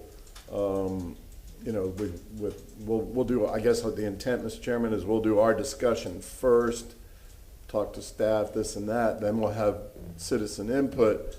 But I think we need to reserve a little space at the very end for us possibly to respond to that citizen input. I don't have a problem with that, sir. Yeah, I don't have a problem with that. Because I don't want us to just say. It starts at 5:01, Yeah. and we'll go till we conclude. Okay, so, sure, that, modify my earlier motion to have the meeting start at 5:01 on the 16th. Second by Mr. Carlson. All in favor? Aye. Any opposed? Thank you, Mr. Chairman. Mr. Shelby, you're And recognized. again, for the order of business, again, is the public comment is after the substance of the That's correct, workshop. sir. Thank you. All right. And also, just for notation, I just received Ms. Miranda's aid that the Finance Committee Chair said that their presentation will not be ready until September before the first hearing. They're still working on it, still getting some more information to put the packet together for council. So, would they be coming in? The 13th, that's my understanding, she told me the 13th. They can't make it before the 13th, That's like on my- the 2nd? Because we have a regular meeting on the 2nd. It's always a shame to me when they come in on the night of the budget hearing, because then it Right. just seems like, wow, you put a lot of work into that. Right. And So here we are down at the goal line. maybe we can ask Ms. Bryant to ask See if them they can come in on the if they can come in 2nd. on the second. So we'll see if she can make another call to them if they can come on the second. If need be, we can make that request or motion at the next council meeting, reference to that. All Sounds right? great. All right, Mr. Shelby, public comment, tell me about it. I think you got a lot of things to discuss, reference to that. Mr. Chairman, if we can ask the clerk to confirm how many people are online to speak at public comment? I have 12 registered to speak online.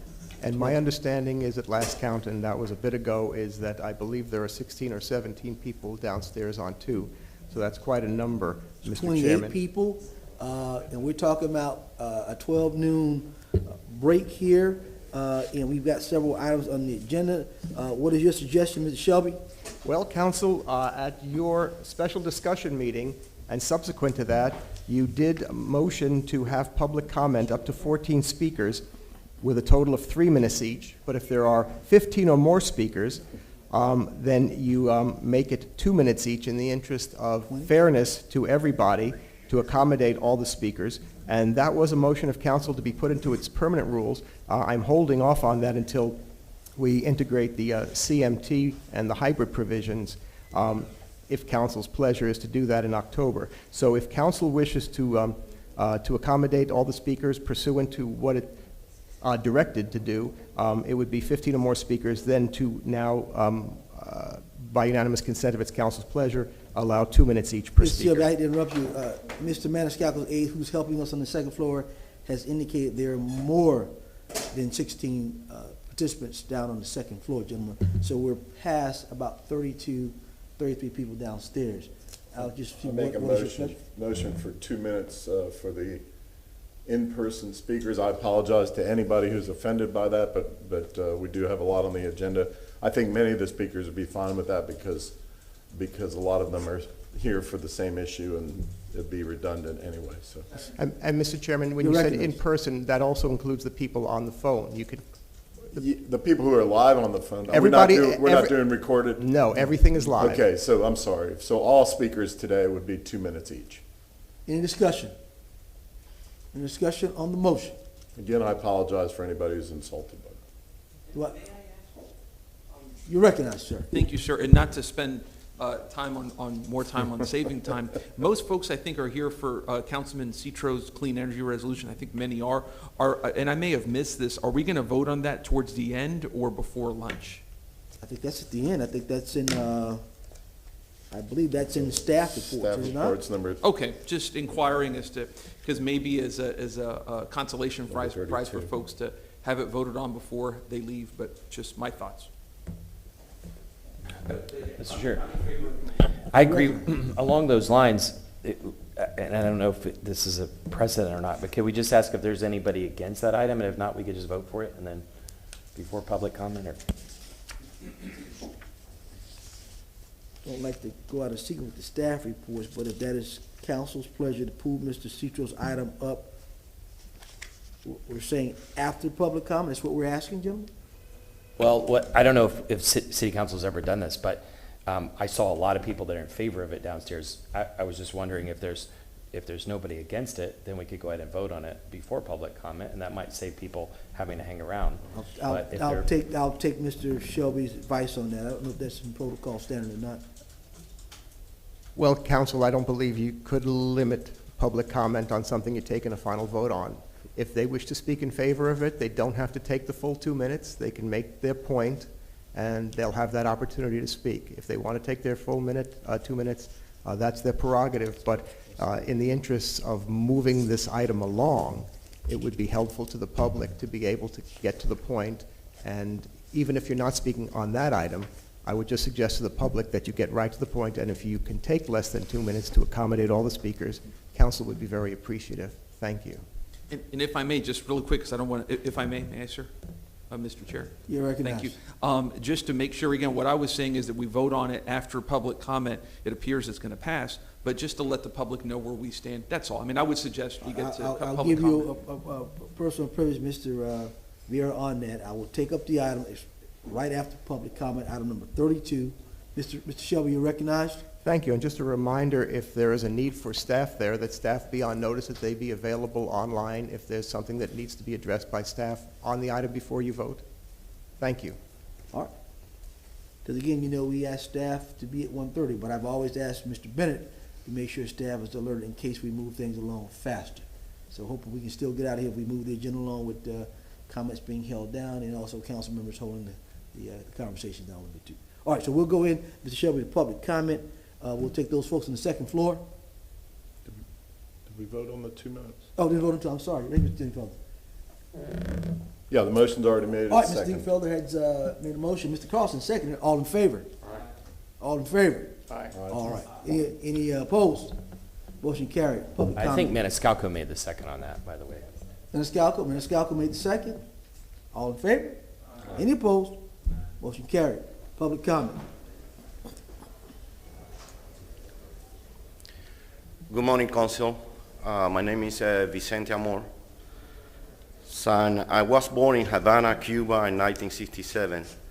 I have heard that the United States want to help the Cuban people to solve their problems. The first help we received was when squads of volunteers left Tampa in 1899. Grandfather told me that this help ultimately turned into the imposition of the Platt Amendment that allowing American corporations to control the 75% of the land and the services in Cuba. During that time, nobody cared if the people of Cuba protest in the street, if we have bad or good governments, or if we had dictatorship or not. And we had a street protest at that time. We have bad government, and we have a terrible dictatorship. Over the time, you continue helping us, such as the Bahia Pigs invasion in 1961, the U.S. embargo blockade in 1962, the provision of the America to visit Cuba in 1963, act of terrorism organized from American territory, I mean Miami, like blowing up of a Cuban civil plane in 1976, or the Helms-Burton Law in 1996. More recently, you continue helping us by suspending cruise line trips, preventing us to send remittance to our families, or buying syringes and respirators to fight COVID, among many other immoral things. Less than a month ago, Council Luis Vieira persists in continuing to helping us. Thank you, sir. Thank you for your comments. As a courtesy, 15 more seconds so he can. Go ahead, sir. 15 more seconds, Mr. Vieira. The time finished? Go ahead, sir. Okay. Just gonna give him 15 seconds. All right, gentlemen, you know, we said 2 minutes because of the factors, so unless it's something really pertinent, let's try to keep it moving without giving the extra time. Thank you. Louis, was he saying something good or bad? I didn't, oh, okay. Mr. Chair, you might, I know we all know this, but you might just remind, since we've got a big crowd and a lot of people are new, just some of the rules, like they shouldn't criticize our colleagues. Well, I think Mr. Shelby had already read the rules already previous to that, to us voting. So, Mr. Shelby, we're not gonna go back through it. We have just 2 minutes because of the rules and because of the numbers of over the 15 people in our time frame. So we apologize for that, but we have a tight schedule and we want to hear the comments from the public. So we'll continue with the 2 minutes. Thank you, ma'am. You may begin. You state your name, you can begin, ma'am. Hi, I'm Mara Barrios, and I want to thank you for your service to our great city. I'm here to expand your understanding of the diverse Cuban-American community of Tampa. As a historian, my research focused on the history of Tampa Cubans and the history of Cuba. You may have seen my exhibit at the Ybor State Museum, Tampa y Cuba, 500-Year Connection. This interest evolved from my MA study of history of Latin America and Cuba at USF, and from the stories of my ancestors. Cubans and tobacco and cigars were the foundation of Tampa's economy from 1886 to 1960 BC, before Castro. Tampa is Cuban at its core.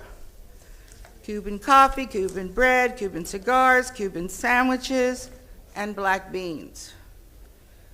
Thousands of historic Cubans thrived in this swampland because of jobs in the cigar industry, and more so because they acted collectively to organize the first union, La Resistencia, the first hospitals before Medicare and Medicaid, mutual aid societies before social services existed, and the first schools before the Hillsborough County School Board existed.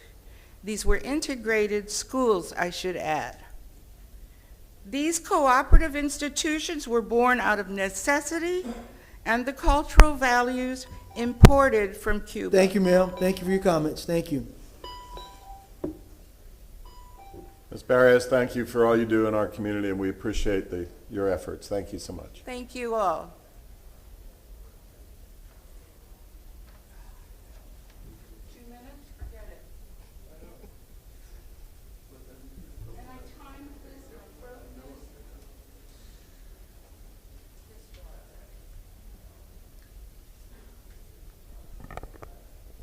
Hello.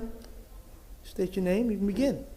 My name is Sandra Socalusano, and I'm here to expand on what the previous commenters have been talking about. I'll try to be super short. So there are many things that could be improved in Cuba, as it could be in many other countries in the world. But that is a task to be performed by the Cuban people. Asphyxiating Cuban families for more than 6 decades with an embargo, it's inhuman, not to mention the additional sanctions imposed by the Trump administration.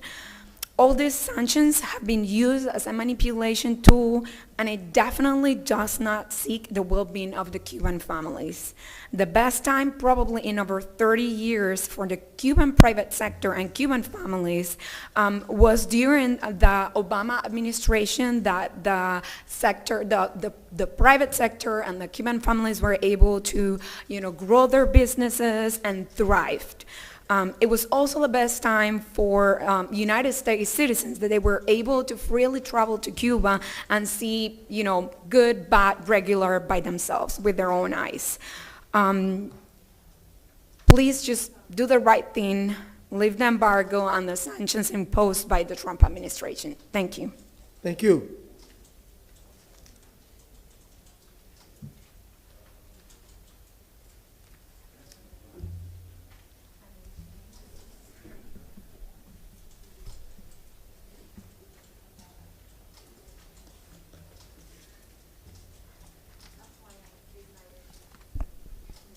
Albert Fox. I want to object, first of all, that I think that the changing the 3 minutes to 2 minutes is grossly unfair to the people that came here and prepared. So I'm going to just cut and paste as quickly as I can. You have chosen to interject yourselves into the contentious issue of United States-Cuba politics. You now have a responsibility to make certain what you say and do is accurate. As I mentioned to you a few weeks ago, I do not question your veracity, but I do question your judgment. For years, but especially over the last few years, Casa de Cuba has been spreading vicious lies about me and several others, defaming my family's good name. My late mother, who was born in Cuba, came here as a little girl and worked in the cigar factories in Cuba. One of the last things she said to me before passing away in 2011, Abetico, ¿por qué ellos tienen un corazón tan negro? Why do they have such a black heart? Like some of you, this issue is very personal for me as well. You're so worried about the people on the island of Cuba that do not have free speech. Yet Cuba does not want Americans to have free, Casa de Cuba does not want Americans to have free speech.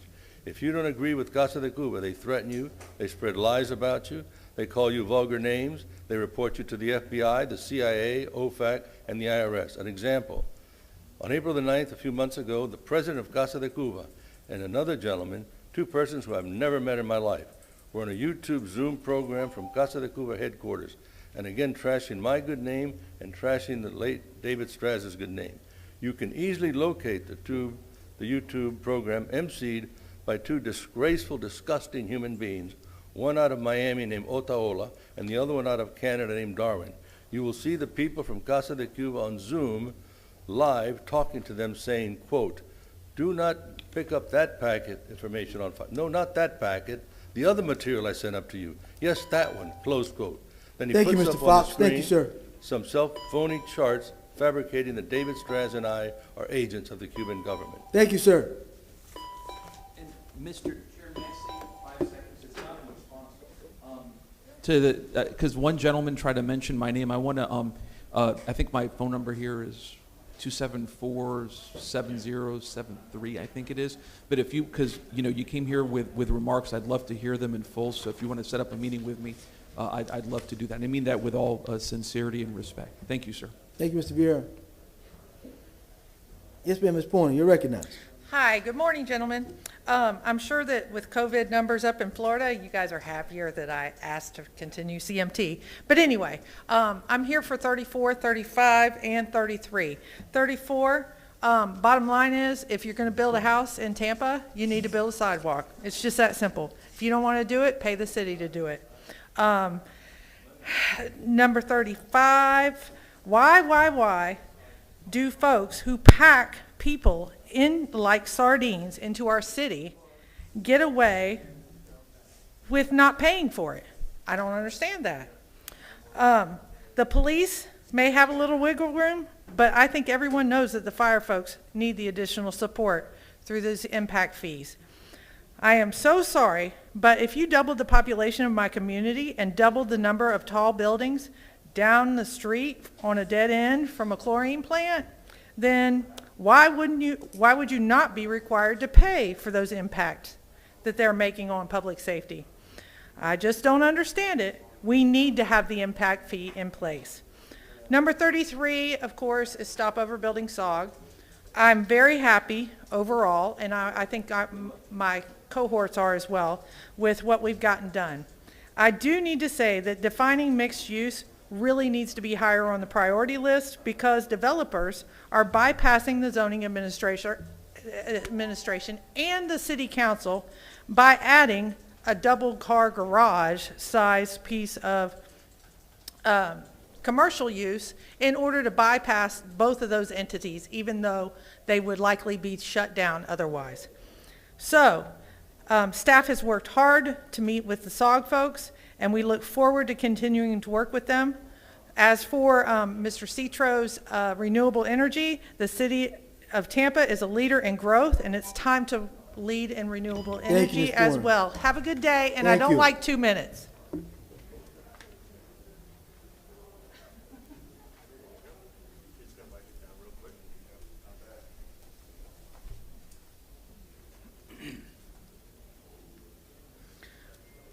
Hi, my name is Carol Ann Bennett. I'm the new Vice President of THAN. Please pass the renewable energy resolutions. Let's be smarter than the dance band on the Titanic. Thank you in advance for approving this. Sidewalks. When a pedestrian is killed on our streets, we send thoughts and prayers to the family. We need to put our money where our prayers are, instead of continuing with business as usual, like we have done for decades. My house was built in 1925 with a sidewalk in front of it. 70 years later, the city installed the rest of the sidewalks on my block, and I live across the street from a popular playground. For 7 decades, new houses were built on my block, and the city did not require sidewalks right by a playground. They didn't require it because builders fought it. They've been fighting it for 100 years. Where would this city be today if 100 years ago we had required developers to install curbs and sidewalks? Charlie Miranda, why didn't you make them do that in 1921? When they built subdivisions in New Tampa, developers were required to build sidewalks, and yet they still managed to make a profit. If it's cheaper than $75 a foot to install a sidewalk, then go ahead and do it. That's what you should be doing. And I would like to remind you that at least 18 feet is the driveway, so a 50-foot lot is only paying for 32 feet. Recently, the city staff gave our group a random list of houses, of new houses. 89% of the ones I checked did not build a sidewalk and did not pay into the fund. I randomly checked 22 newly built homes in my neighborhood. Builders paid into the fund on only 2 out of the 22. That means that 91% of the time we got no new sidewalk and no money into the fund. And believe me, the builders did not lower the price on those 20 homes that didn't get sidewalks. Today's proposal is not a bold move. It only corrects a big mistake that was made in 2010. This change must be approved, but it is not a replacement for the funding needed to change our city. Tampa must start funding. Thank you, Ms. Bennett. Thank you. Thank you.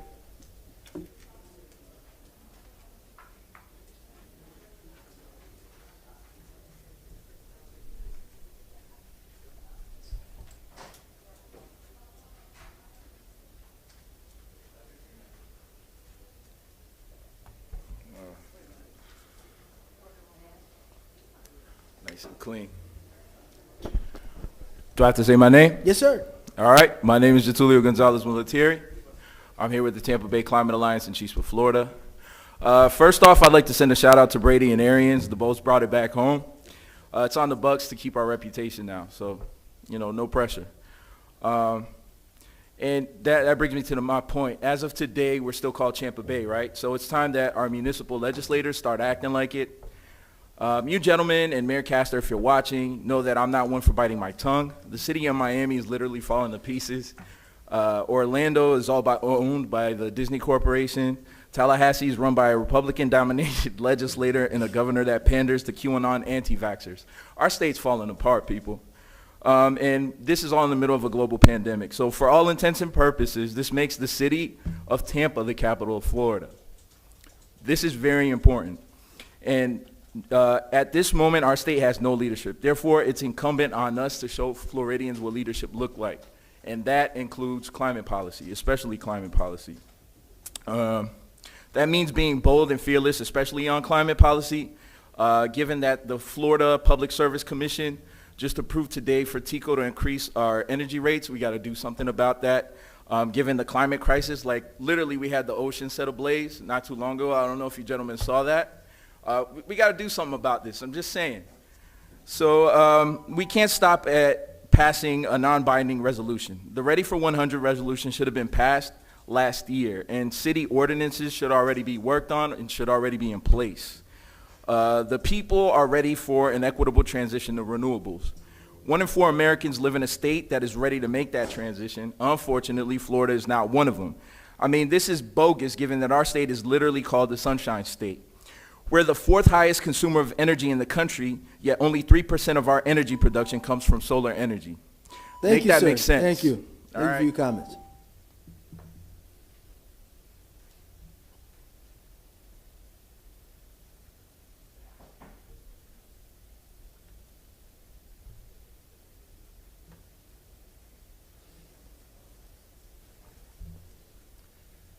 Good morning, Council. Morning.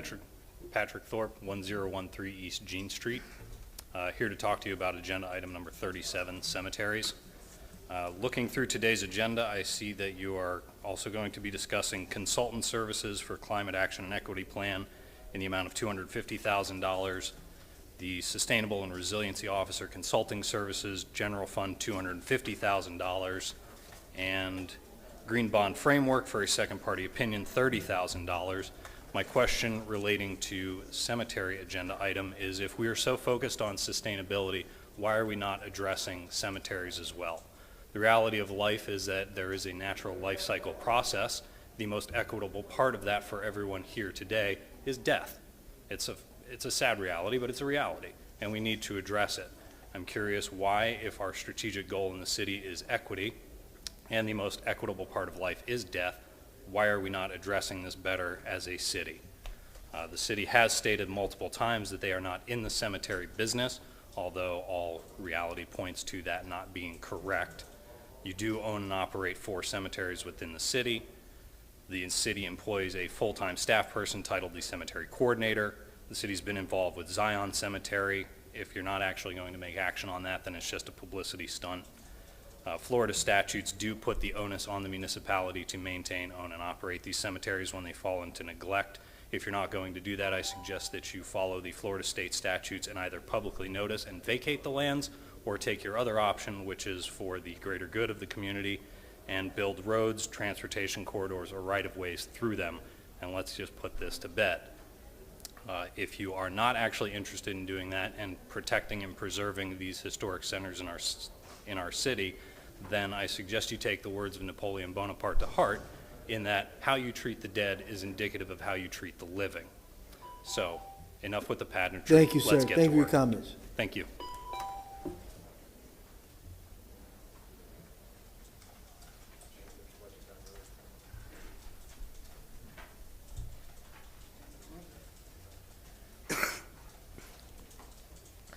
Hi, I am Sovereign Despot, Holder and Decorus, King Johnny Bernard Booth, Uniform Commercial Code 1-308. I am your main government. I am monitoring all your commercial governments and what's going on with your little governments. I understand those of you who are worried about your states. Your states are under investigation right now for worldwide human trafficking. Each state is being monitored, each governor is being watched, because you have been trafficking your people, moving your people about, and not paying your people, and underpaying your people, and doing everything else. See, human trafficking isn't just sex trafficking.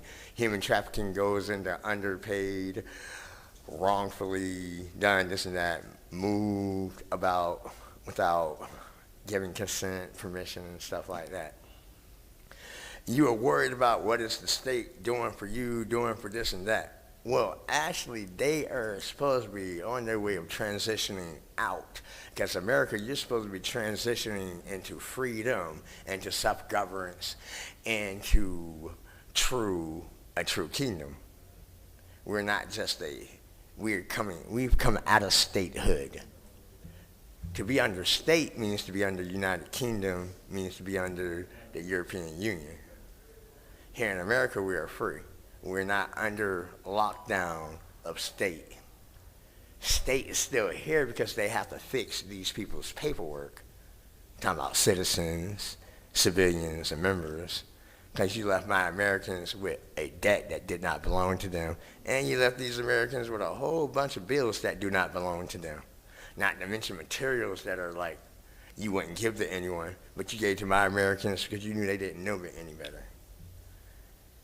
Now, we've had to upgrade our law enforcement. Thank you, sir. Thank you for your comments. Thank you.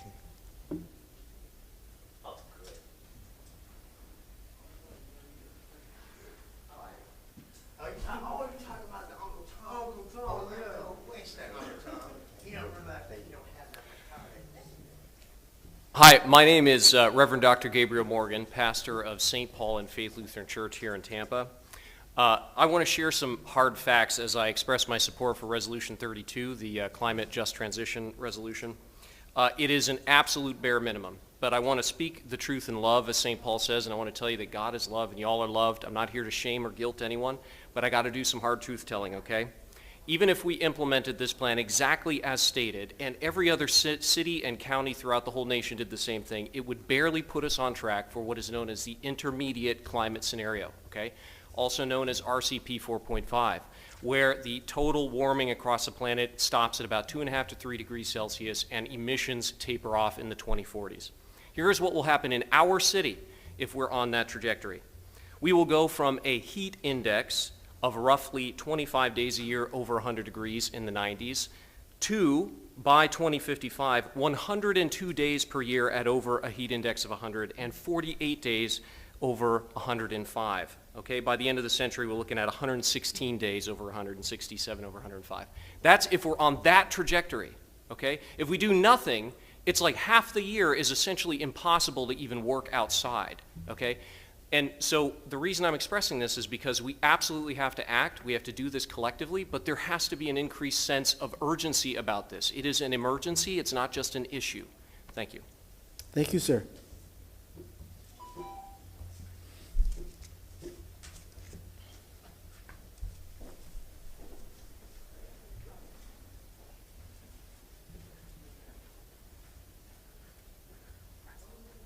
What? All right. Just state your name for us. You can begin. Hi, my name's Dana Lazarus. My zip code's 33605. Nice to see you guys. I'm here mostly to speak in support of the Clean Energy Resolution, item number 32. And I would imagine that most of you already know my opinion, my stance on this. You know, obviously I support it.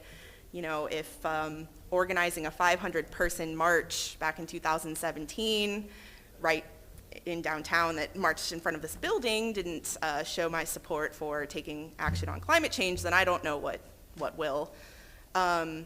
So thank you for seeing this resolution, for proposing it, and I really hope that you guys ultimately pass it and actually take steps and concrete action towards moving us towards clean energy, towards taking climate change seriously. We don't have very much time left. That's the IPCC has been very clear on how little time we have to take action and avoid climate catastrophe. And as I've said many times, here in Tampa, we're one of the top 10 most vulnerable cities in the world to the negative consequences of climate change, like sea level rise. And I also just wanted to pay homage to the great late Kent Bailey, who worked with me back in 2017. Again, we were fighting for Ready for 100, trying to get something like this passed back then. So please keep him in your thoughts and your mind and your heart when you go to vote on this. You know, we delivered 1,000 petitions that were filled out by hand back then. Thank you so much for your comments. Thank you so much. People support it. Thank you.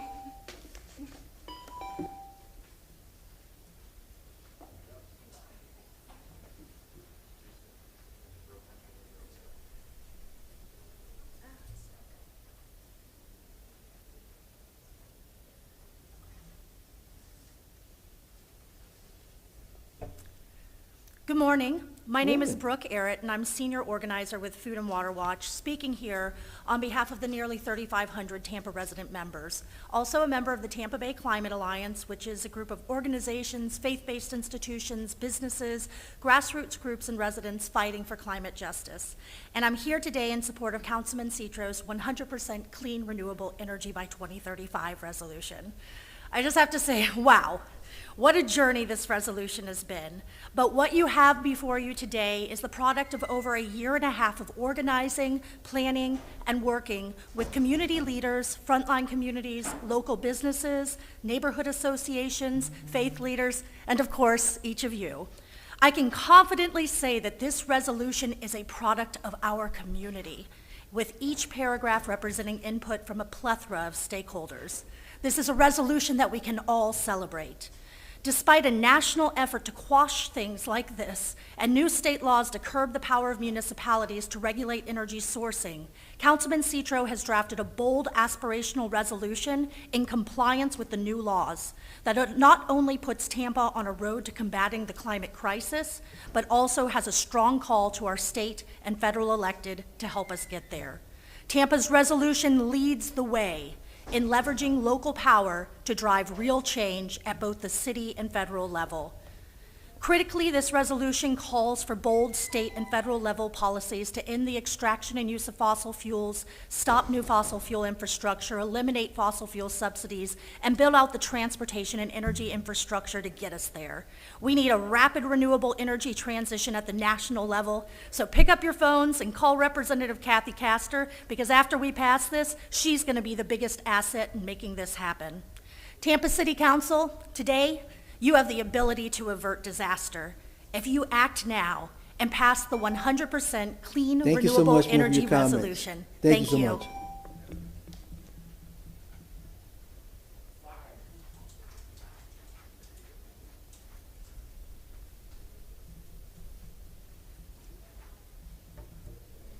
Good morning. Thank you, council members, for the opportunity to speak today. My name is Jenna Stevens. I'm the State Director for Environment Florida, and I'm also a resident of the City of Tampa. I'm here today to speak on behalf of our nearly 4,300 supporters in Tampa and to urge Tampa City Council to vote yes on Councilman Citro's resolution in support of a transition to 100% renewable energy by 2035. I also want to thank the council for taking up this extremely important issue. From the iconic Bayshore Boulevard to our beautiful local parks and our incredible wildlife, Tampa is a really special place to be. And unfortunately, all of the things that make Florida and Tampa so special are at risk from climate change. Rising sea levels, stronger and more frequent hurricanes, and hotter days put everything from our white sand beaches to our beloved wildlife at risk. As a planet and as a country and here in our community, we need to move away from dirty fuels like coal, oil, and natural gas. And that starts right here. The good news is we actually do have the power to harness clean, abundant energy from the sun and the wind, and we can do it more efficiently and more cheaply and have a more livable future for future generations. We're all here today because we know the risks that our city faces, and we're here to act on that. So I want to thank the City Council again, and especially Councilmember Citro, for introducing a bold resolution that sets a citywide goal that reflects the urgency of the moment we're in. And that's why I want to urge you to vote yes today. Thanks so much for the time. Thank you.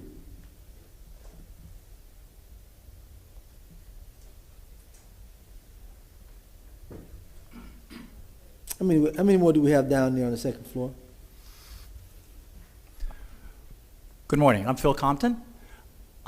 It's been a while. I'm here to speak in support of Resolution 32. I want to thank Councilman Citro for continuing to move this forward.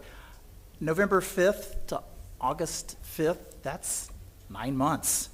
That's been quite a while. What's happened since then? Well, my wife and I went on summer vacation. She likes to get away from summer heat here in Florida. We used to go to North Carolina. That's too hot now, climate change. So we went to Montana, Colorado, visit family, and we're out there a couple of months. So much fun. But it's never been hotter out there. Those people are actually literally dying in the heat that they have this year. They did not see this coming. And the smoke is unbelievable. The entire West is either on fire or in a big cloud of smoke. And now that smoke is in Boston. And New York, my point is, I used to think, well, worst comes to worst. You can always go to Canada, right? Canada's hotter than Florida. There is nowhere left to run to. There is nowhere to escape to. We have to stand here and work on this right here. So I just want you to know, with your action today, your children, your grandchildren, that baby that was conceived on November 5th, who's being born today, will benefit from your action today. Their life will be different from your action and the action of people like you all over America. You will be the 182nd city to pass a resolution like this, the 12th in Florida. So thank you, and look forward to working with you as we move forward. Thank you, sir.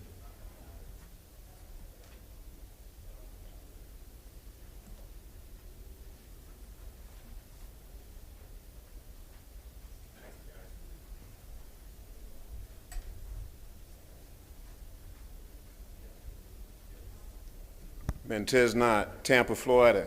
It's a garbage city council. It's garbage people that's down here. We got garbage representatives, and that's what they are. Absolutely, positively no good for the people. The people take their time and come down here, and what you do, you cut their time short. The mayor don't even have no respect for you. She's out to boom on the bay, 4th of July, lightning celebration, Buccaneer celebration, but then she invoked COVID. You understand? A garbage mayor invoked COVID when it's time to come and bring the budget, the $1 billion budget. She don't even come down, and y'all don't cut her time. Y'all don't cut her time. You understand? Y'all sit up there like a bunch of clowns. Nothing more, nothing less. And the people outside, you don't even have control. Nobody respects you.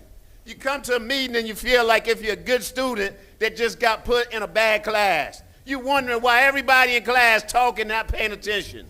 You come to a meeting and they don't even have control of the meeting outside. Everybody out here is talking. You can't even hear what's going on. No respect. Absolutely, positively no respect. They don't even have control of their meeting that's going on right downstairs. Y'all a bunch of clowns, man. Nothing more, nothing less. A $1 billion budget. We want 26% of it. We want our reparations. We want y'all clowns to start looking at these budgets and start saying, where's the 26% of it for African people? And look at the past budgets from the time the city was formed in the 1800s and see where we got our fair share. And where we didn't, we want reparations. We want real leadership. We don't want clowns begging for votes every time it's voting season. Every time it's voting season, y'all come around begging for votes. We gonna do this, we gonna do that. And black people ain't getting nothing in this city. Absolutely, positively nothing. Thank you, Mr. Batista. Thank you for your comments, sir.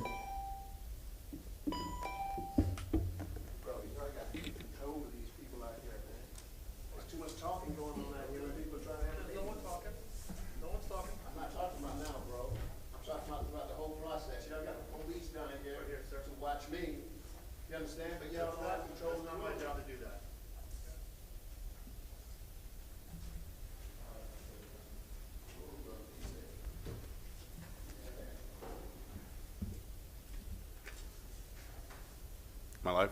Yes, sir, you're live. Oh, good morning, council. Thank you so much. My name is Russ Kahn. I am the president of the State Democratic Environmental Caucus, and I'm here to speak on behalf and support of item number 32, the Clean Energy Resolution. Less than an hour ago, Representative Castor made a Facebook post. I'm not sure if you're aware of it yet, and I'm going to read that for you. Clean energy is the key, and this is quoting, "Clean energy is the key to lowering electric bills, reducing pollution, and avoiding the harsh impacts of the climate crisis. Plus, local communities can reduce costs for families and businesses when they implement energy efficiency measures and tap renewable sources. That's why I wholeheartedly support the City of Tampa moving to 100% renewable as soon as possible. We are running out of time to solve the climate crisis, and everyone must act now. It is especially important that cities and counties in Florida act with urgency because fossil fuel interests and the politicians that support them have blocked access to clean energy and energy efficiency for Floridians at the state level. As a national leader on clean energy, I have been working to solve the climate crisis, unleash clean energy solutions, and make our communities more resilient to the costly impacts of rising temperatures. We must do this together at all levels and among all people with an eye toward equity and the disproportionate impacts on diverse communities. Tampa should be a leader, and I urge them to move forward now. They can count on me to stand up for them and collaborate with President Joe Biden to build a clean energy economy, reduce pollution, promote environmental justice, and create millions of good-paying jobs. Thank you, Councilman Joe Citro, for helping lead the efforts in Tampa for climate action. U.S. Rep. Kathy Castor chairs the U.S. House Select Committee on Solving the Climate Crisis and released the landmark Solving the Climate Crisis report in 2020, which is the roadmap for Congress and the Climate Crisis Action Plan. Thank you. I would like to add, if I may, at a personal level, everybody is behind you passing this today. There is no opposition. There are no stakeholders that haven't been spoken with. Thank you, Rush. We appreciate your comments. Okay. Thank you. Thank you. We got it. Appreciate Thank it. you.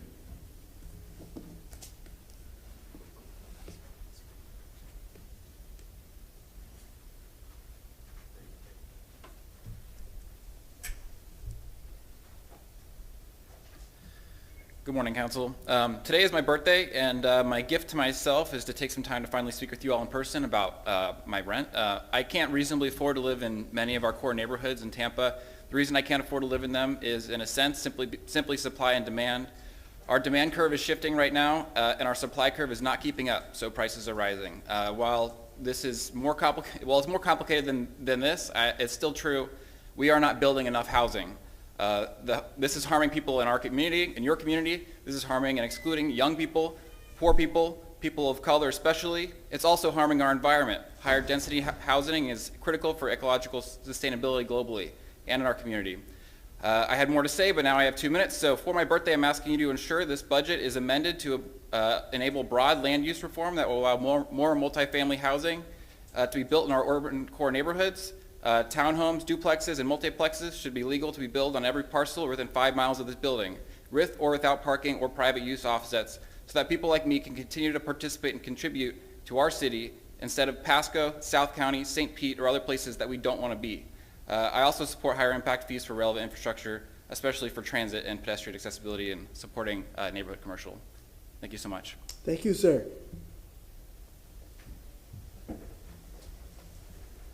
Happy birthday.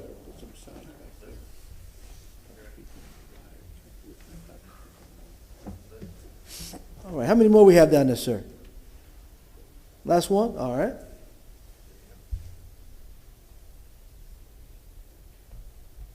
Good morning. Morning. My name is Liz. I am a student at the University of Florida.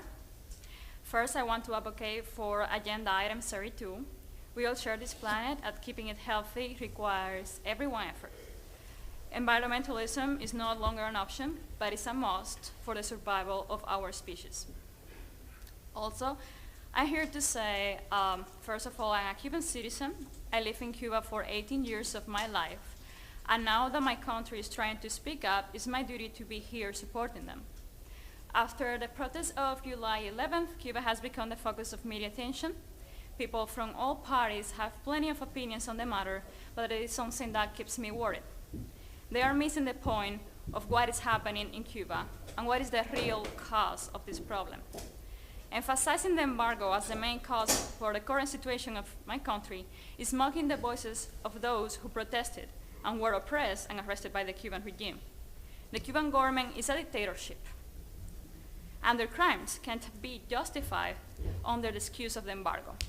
My friends who protested peacefully on July 11th were not beaten and threatened because of the embargo. They were persecuted by a government that neither respects freedom nor democracy. Lifting the embargo at this particular point would be a reward to the oppressors and a way of mocking the more than 700 Cubans that are being unfairly punished by the Cuban government today. The embargo should not be the main topic in this conversation. Let's help Cuba by letting the truth out first and putting pressure on the Cuban government to allow freedom of speech and release their political prisoners. Then we could reconsider the sanctions. Thank you. Thank you so much. Any more speakers? No more speakers at this time. Thank you. All right. Madam Deputy Clerk, how many do we have waiting? All right, let's hear them. Good morning. The first speaker is going to be Janet Scherberger. Janet Scherberger. Janet, if you're on the line, please unmute yourself and you have 3 minutes to speak. Okay, can you hear me? Yes. Okay, great. Good morning, council members. I'm Janet Scherberger, and I'm the president of Walk Bike Tampa. I want to speak in reference to item 34 on your agenda, the sidewalk code. Thank you for your attention to this important issue over the past few months. I'm glad to see that the city budget calls for $2.5 million for sidewalks this year. That's a good start. Tampa has a sidewalk problem. The city staff estimate that there are 1,300 miles of sidewalk gaps in the city.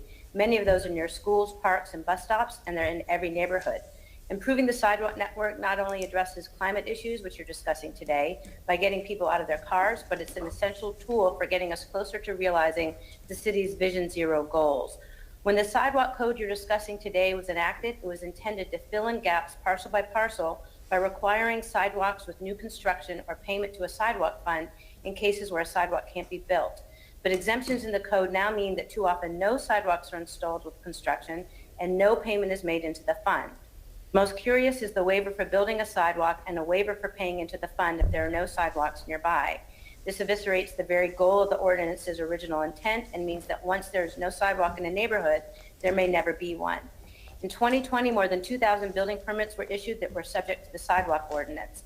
Our intrepid team of Walk Bike Tampa volunteers looked at 93 of those properties and found that in 39 cases, no sidewalks had been built and no money was paid into the sidewalk fund.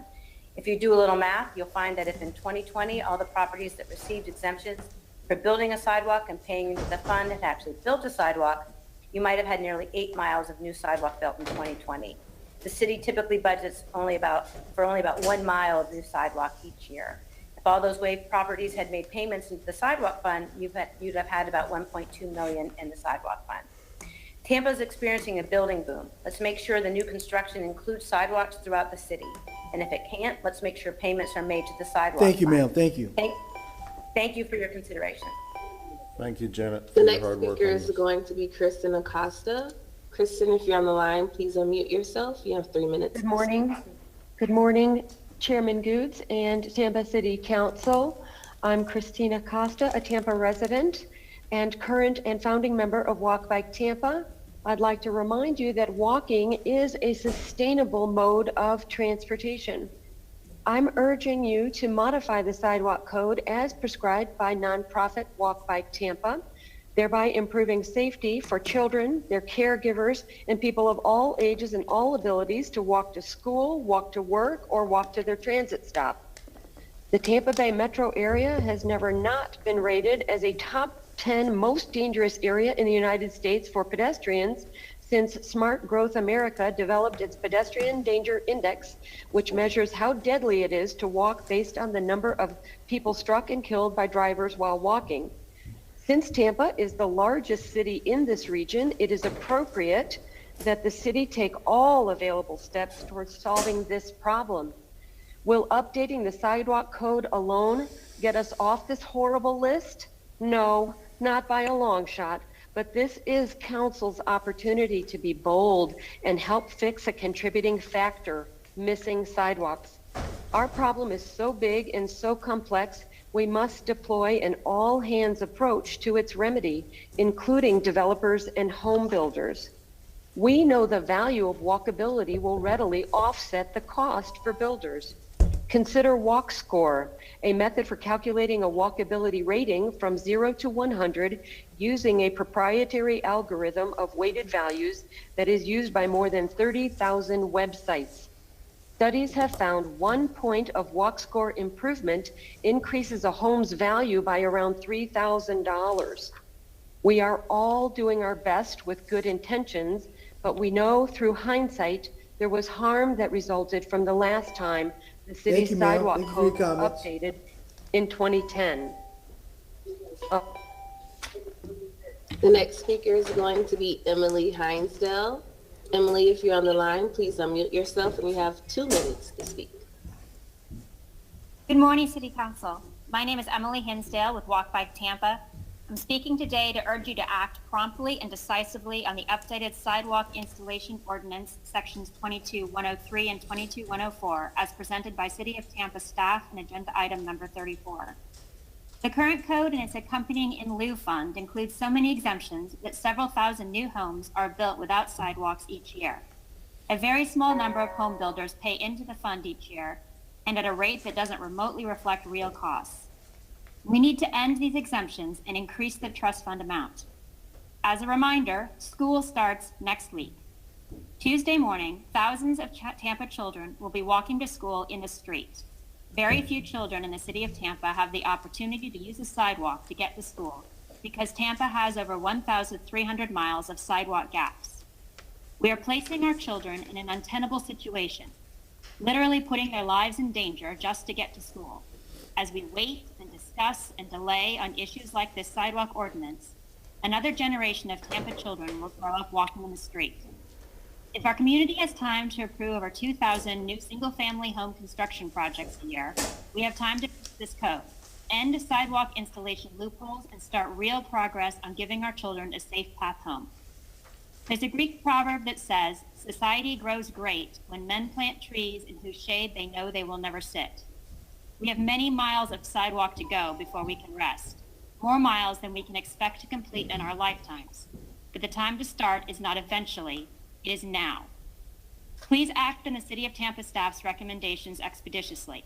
This is a simple change to an old code that will make a difference, but only if you act on it.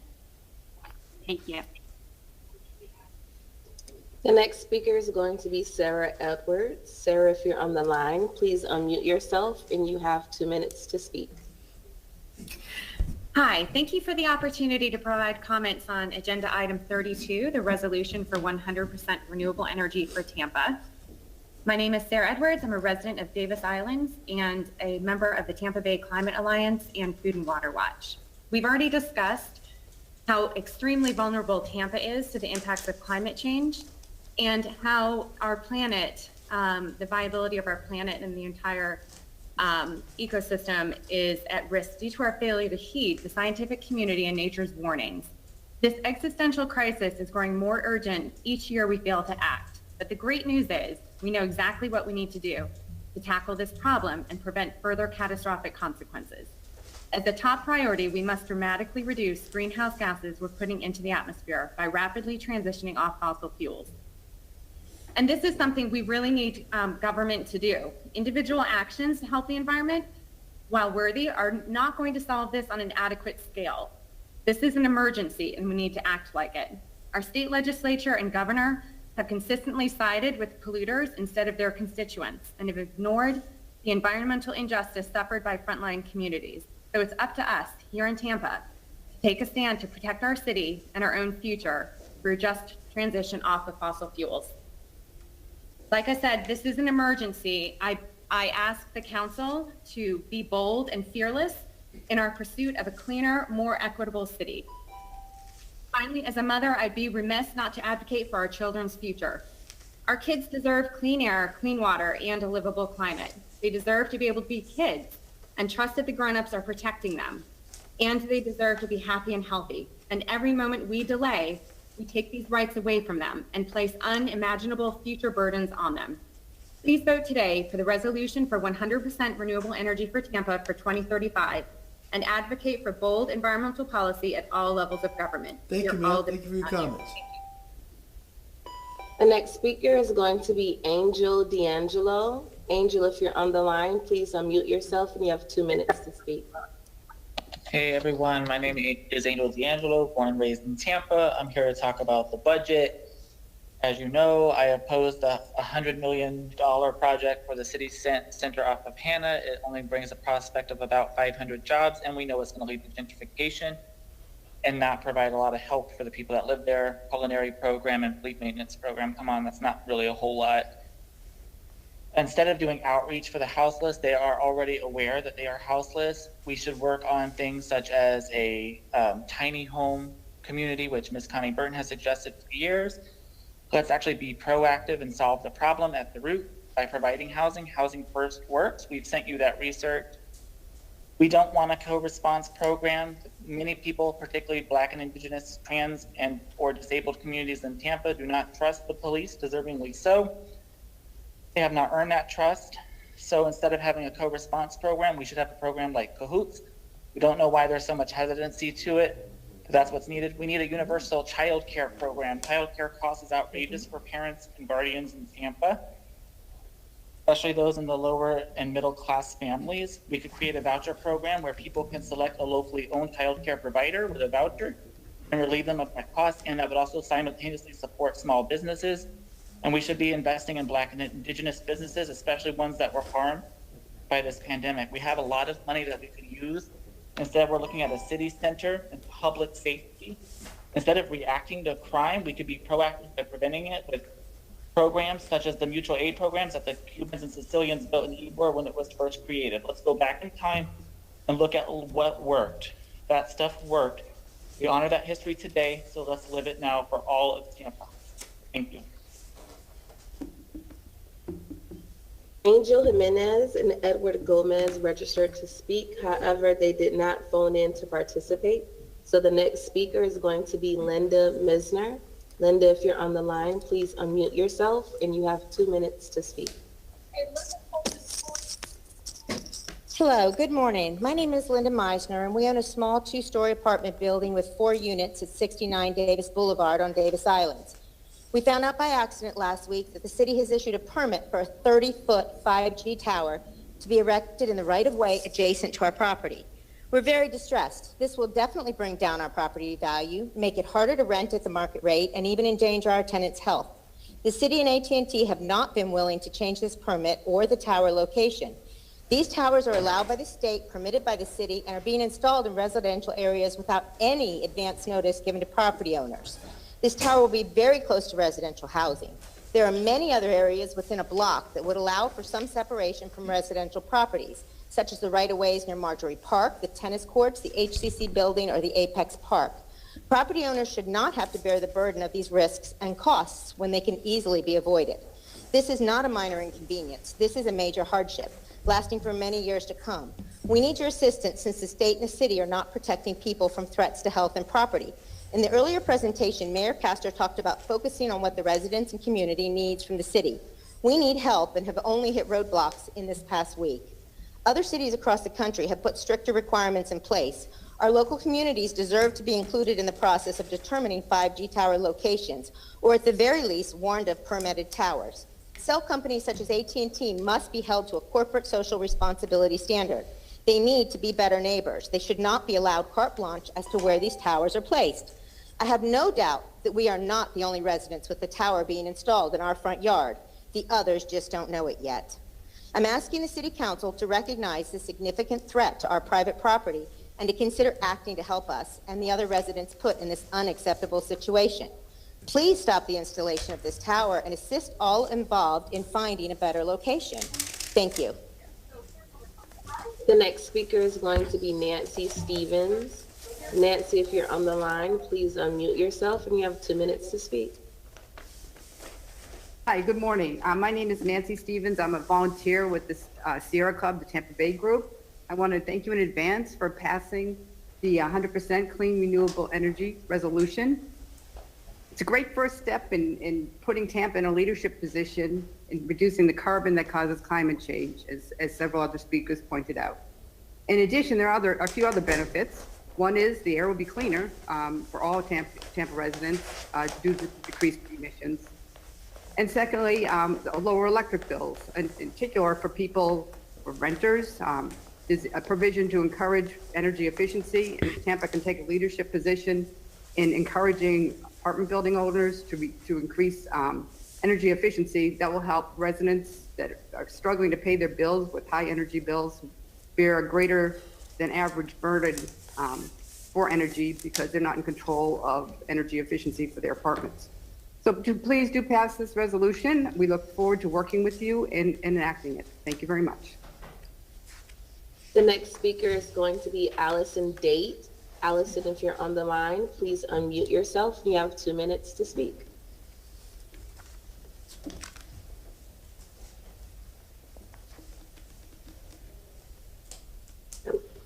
Good morning. I'm actually interested in talking about two items. I'm Allison Date. Number 32, global warming is already making extreme weather worse, and now is the time to act and transition Tampa by voting in support of the resolution for 100% renewable energy by 2030. So I'm sure that's what you're going to do. Thank you for that. And then my other item is number 34. I wanted to share my frustration in trying to get sidewalks installed, excuse me, in my mom's neighborhood so she could safely access Bayshore Boulevard where she lives, and she likes to walk. I submitted sidewalk requests to the city over the past 3 years, only to be told repeatedly that there were no funds available to make that happen. And that's why I sought the assistance of Walk Bike Tampa to do a street audit, hoping that by documenting how unsafe it is to walk on the main access road of South Carolina to the crosswalk at Bayshore, it might encourage the city to improve these hazardous conditions. My mom is now 95, and she still walks every day, but after her fall on this street in October last year, she now uses a walker. Please put more money and approve the money that's going to be used to create safe sidewalks and support any legislation that will make these improvements a reality. Thank you very much. The next speaker is going to be Jean Straumeyer. Jean, if you're on the line, please unmute yourself and you have 2 minutes to speak. Before I start, the rules, and I know you guys did that 2-minute thing from 3 minutes, but the rules do state that we have 3 minutes, so that's kind of a disappointment. Anyway, my name is Jean Straumeyer. I'm just going to touch base on a few of the things that are on the agenda. The renewable energy, I mean, I think it's great to have a hybrid of renewable energy, but 100%, there should be, that not 100%. We should have two different energies, different options at all times. So that way we're not stuck high and dry.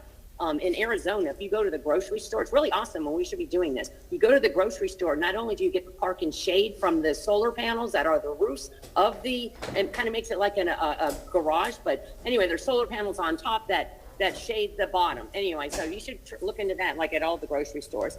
The sidewalk, I am asking that you guys go ahead and pass that because, which people have already spoke to that. You know, my friend said the Olympics to get on the eighth in the Olympics, you got to be really good. Well, Tampa rose to the level of excellence, being 8th in the best city at killing pedestrians and 2nd best at killing cyclists. The obesity in the United States is costs us $1 billion a year. You know, the builders, they claim that sidewalks run up the cost of the house, but when they don't build the house, when they don't build the sidewalks, they don't pass that savings on. They just make better profit. So for that, let's not take extra profit and let's not let their profits be at the cost of our lives. The impact fees, I agree with. I think that's a great idea for the firefighters because they've been, you know, they've just been underserved. Let's see. I've had the ferry. I like that. The docks. I like more docks on the public lands. Yeah. So SOG list. Let's keep on working on SOG. I appreciate that. We have more to do, and let's have a great day. Bye, y'all. Thank you. Next speaker is going to be Sean Brown. Sean, if you're on the line, please unmute yourself and you have 2 minutes to speak. All righty. Good morning, Councilman. It's Sean Brown here, President of the Gay Civic Association. It's good to be with you all this morning. First thing, you know, the renewable energy resolution coming up, you know, definitely please adopt that. City of Tampa needs to get on board with it. Climate change, as we know, is not going away anytime soon, and we need to start making proactive, positive decisions. Also, impact fees, you'll get an update on impact fees for police and fire. Certainly support that. That needs to be done, especially with the continued growth. And when you look at the city budget, you know, to help offset some of the things and reallocate resources elsewhere. If we get impact fees coming in from that, from developers, that would be a good thing.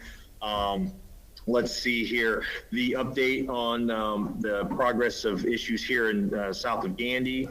First off, definitely want to thank city staff. They have been working hard. Really do appreciate their willingness to speak with us and listen to our concerns and hopefully brainstorm some ideas. One of the areas I'd still like to see more communication and some innovation on is the transportation issues we have.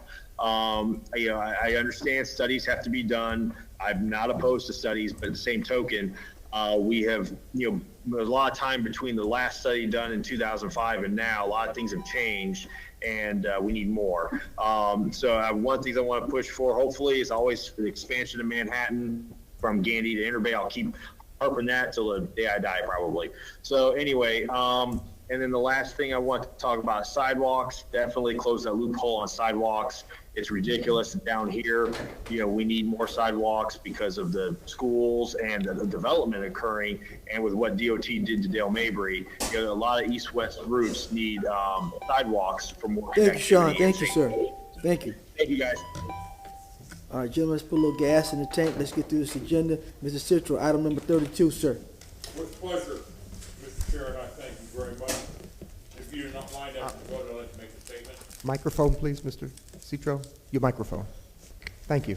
Thank you very much, Mr. Chair. After I make this motion, I'd like to make a statement after the vote. On item agenda number 32, I would like to move the substitute resolution. Second. Second by Mr. Maniscalco. Roll call vote. Vieira. Mr. Moreno, you're recognized. Yes, sir. I would like to discuss 32 furthermore. I want to thank Mr. Citro and the second, Mr. Maniscalco, for seconding the motion that Mr. Citro brought on 32. But I think that this needs further discussion on an open and wide basis. For me to say that I'm going to do something, and again, I thank Mr. Citro, how do I do it? By 100% by 2035 to say that I want it. But no, there's nothing in here that I can grasp to say by year so-and-so this government's going to have so many cars and here's where the money's coming from that are all electric. By year so-and-so we're going to have solar. We got 400 acres that one utility company wanted to buy. For whatever reason, they found a better price than somewhere else and they did it. And that's the way life is. I understand that. We have a convention center that says they're going to put panels on the roof. That's coming, as I understand. I haven't followed up on it, but I heard that's coming. And all the good people who came here today to spoke about that, how do you get to what they want done? Are they themselves, don't ask what government can do for you, that's what you can do for your government.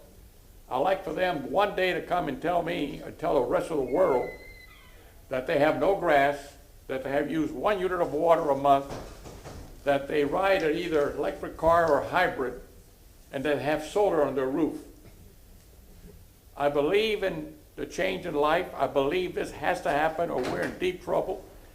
Just look at the environment, look at what's happening in the polar of the ice circle, how much water comes out, how much water is melting, how much water is going to go all over the world, not only in this country. If the lakes, just Great Lakes, empty out, the United States would be about 6 inches underwater, just with those lakes alone. And it is a real challenge. But when I pass a resolution, I want something with it that says how it's going to be attained. This is a blanket thing. It's like going fishing and throwing your fish net on Kennedy Boulevard. You're not going to catch any fish. I want something concrete from the government, something concrete from the good people who came here. And you do it by not going on vacation as you're an individual. You do it one day at a time. But to pass a resolution that just says I want something done is not good enough for me, and I don't think it's good enough for the environment. And I agree with Mr. Citro. But you have to have something in place, a standard which you're going to go by to follow. When you buy something, in fact, the solar that I'm putting on the house costs more than the house itself when I bought it. I have a side contract. They're supposed to start Monday or Tuesday to come see if the roof is good enough to hold the weight of the panels. Let me say that again. The solar system that is going on the house costs more than the original purchase of the house in 1964. So we're asking the government to do the same thing, and I assume that the people who spoke today have all done this already. I don't believe they have, but they're good people and they want the right thing done.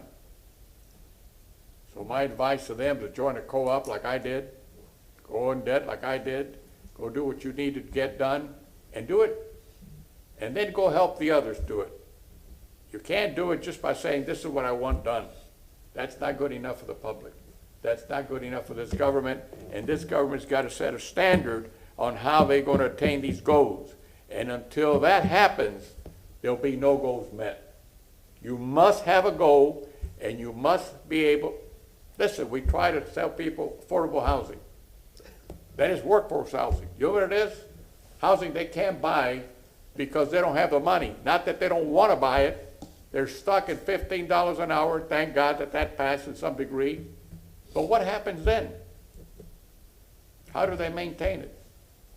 Their all costs keep rising. Are that $15 an hour going to go up? I doubt it. That's the society we live in. So what I'm trying to say, let's not just say, I want it done. Show the world how you're going to do it. For instance, there's 70 million gallons of water we put out. It's 90% better than the world's drinking water. You know what? By October of 31 of this year, this government's going to have to show the state what they're going to do with that 70 million gallons of water. And they say they have a buyer for 20 million. And it's been going well. If I was a gambling man, I'd bet against it. Because it's very difficult. What are you going to do with the other 50 million? If I had anything to run this government, I'd make it all the drinking water, put it back in the bay, and show the world that you really mean something that you want done. In fact, what we've done, and I said we, this council and other council and other administrations in the past, have made that 70 million gallons going into the bay equal to or better than it was in 1950. And yet we're going to have to pay the penalty of not putting it in. We have an advanced two-share retreatment plant, something that most governments don't have. Okay, 30 seconds, sir. And I'll ask for, no, I want to be just the rest of the people. Thank you very much, Mr. Chairman. I will not be supporting this because this does not go far enough. This does not tell the government, this does not tell the people what you're going to do. The people are going to say, we passed a resolution. Oh, that's wonderful. But what does a resolution do? Can anybody explain it to me? Can you explain it to the people you ask you to do something that haven't done it themselves? It's time to lead. Iacocca said it. You either lead, follow, or get the hell out of the way. And one of those options is not for us. We're going to change it, but I want to see this government set a standard of what they're going to do, and maybe during this budget process they can come back, and I'm sure they're listening, as to how they're going to attain those goals by 2035. Then I'd be willing to pass an ordinance. Resolution doesn't mean anything. And I admire the person who brought it up. He himself has bought an electric car. He himself has gone in debt. And I know that.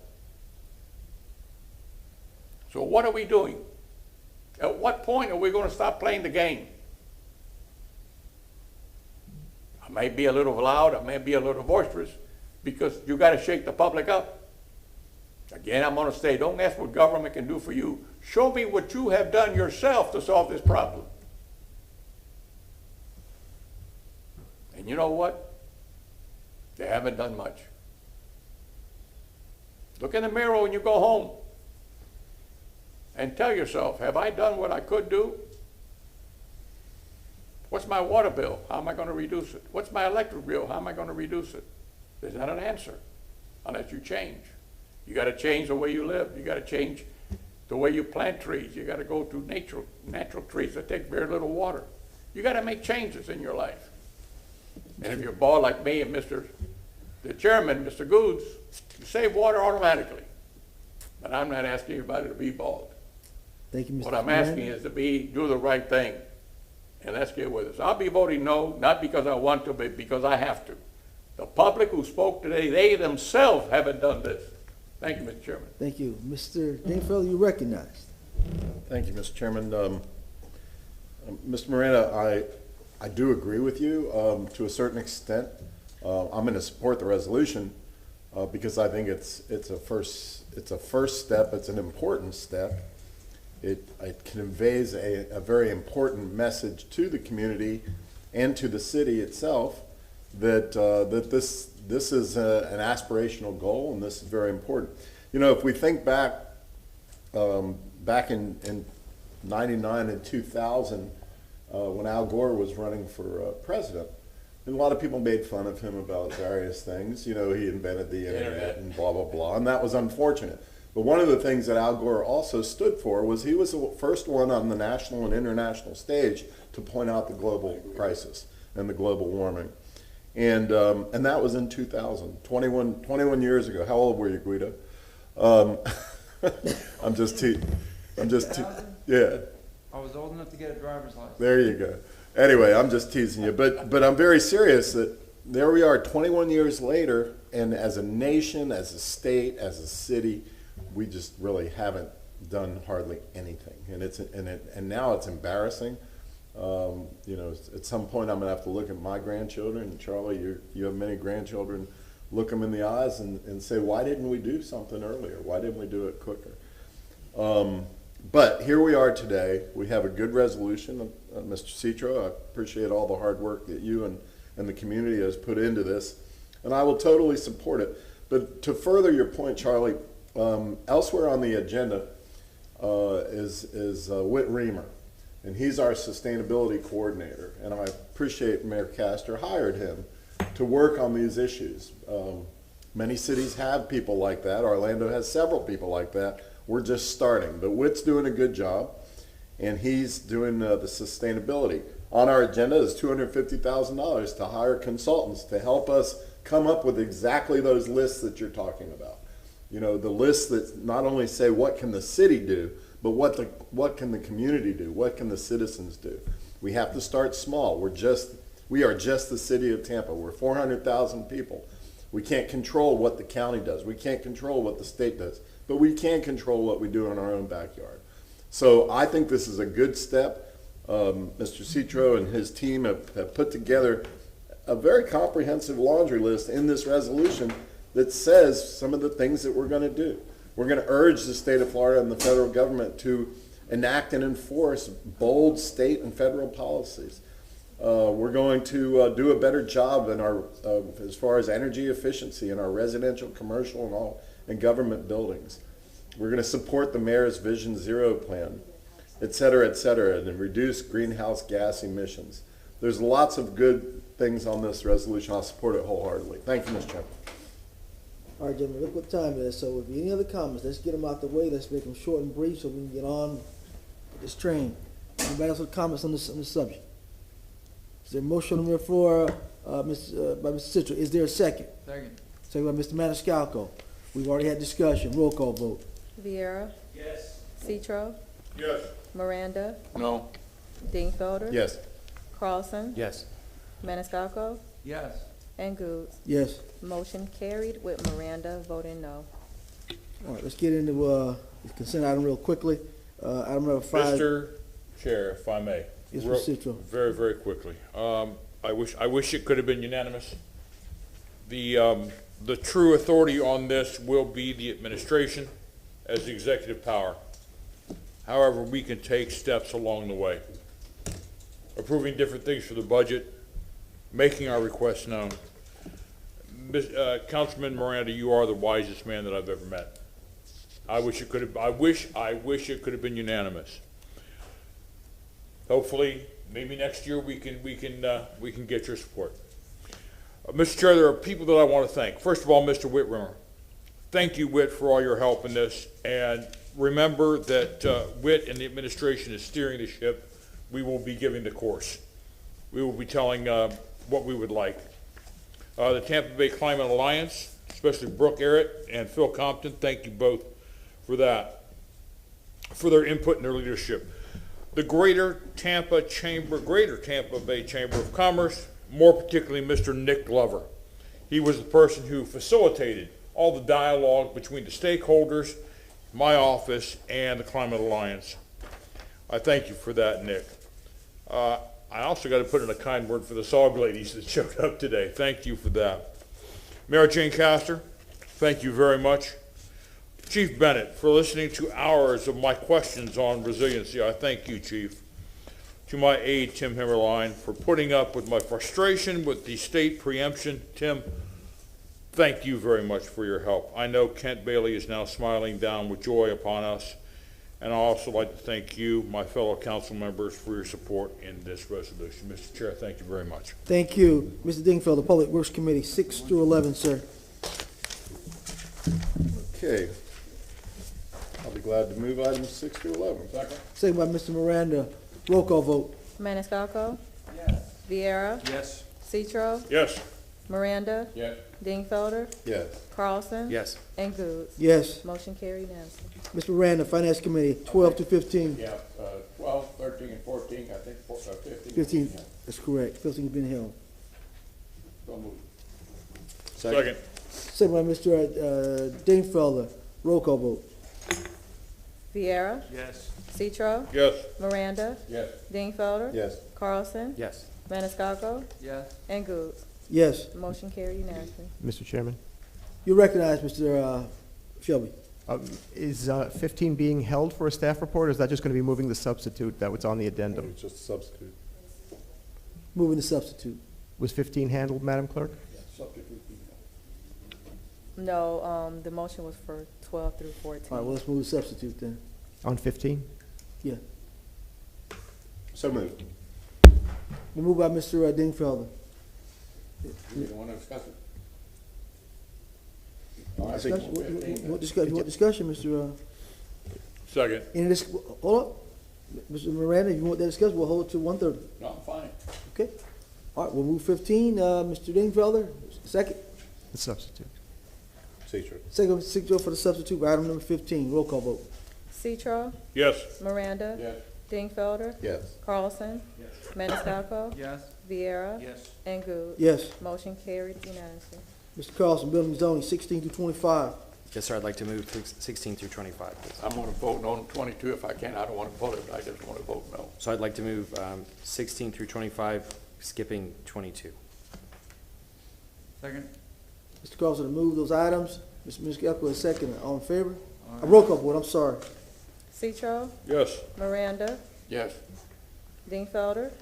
Yes. Carlson? Yes. Maniscalco? Yes. Vieira? Yes. And Goods? Yes. Motion carried unanimously. I'd like to move item number 22 then. Second. Mr.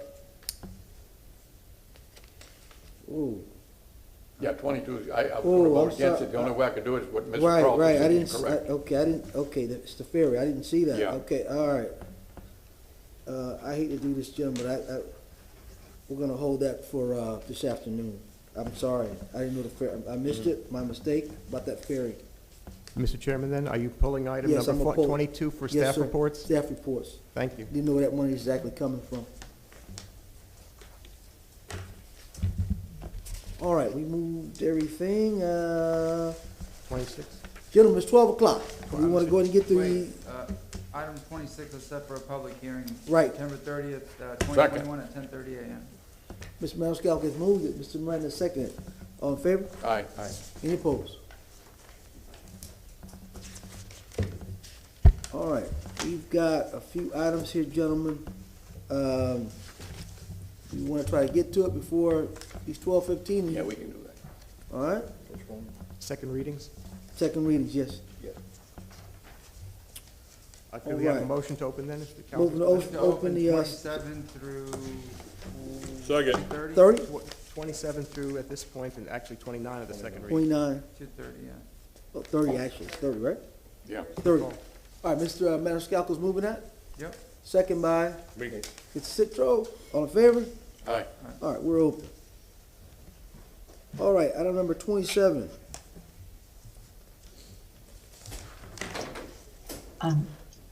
Good afternoon, Council. Elaine Lunch, Historic Preservation Staff. I'm here, if you have any questions regarding this item. There was a full presentation on it at the first reading.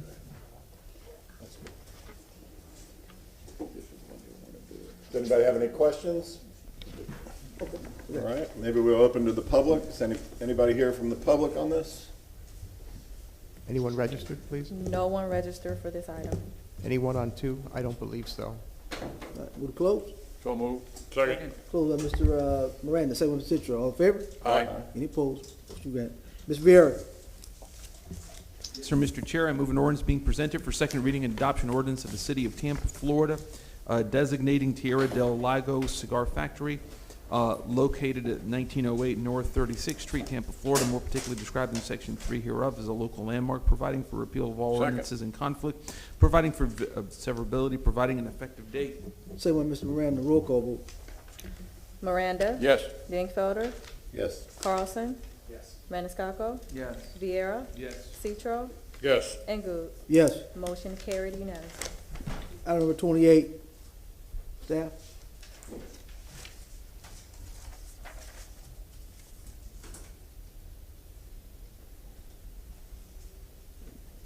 Anybody on staff for 28?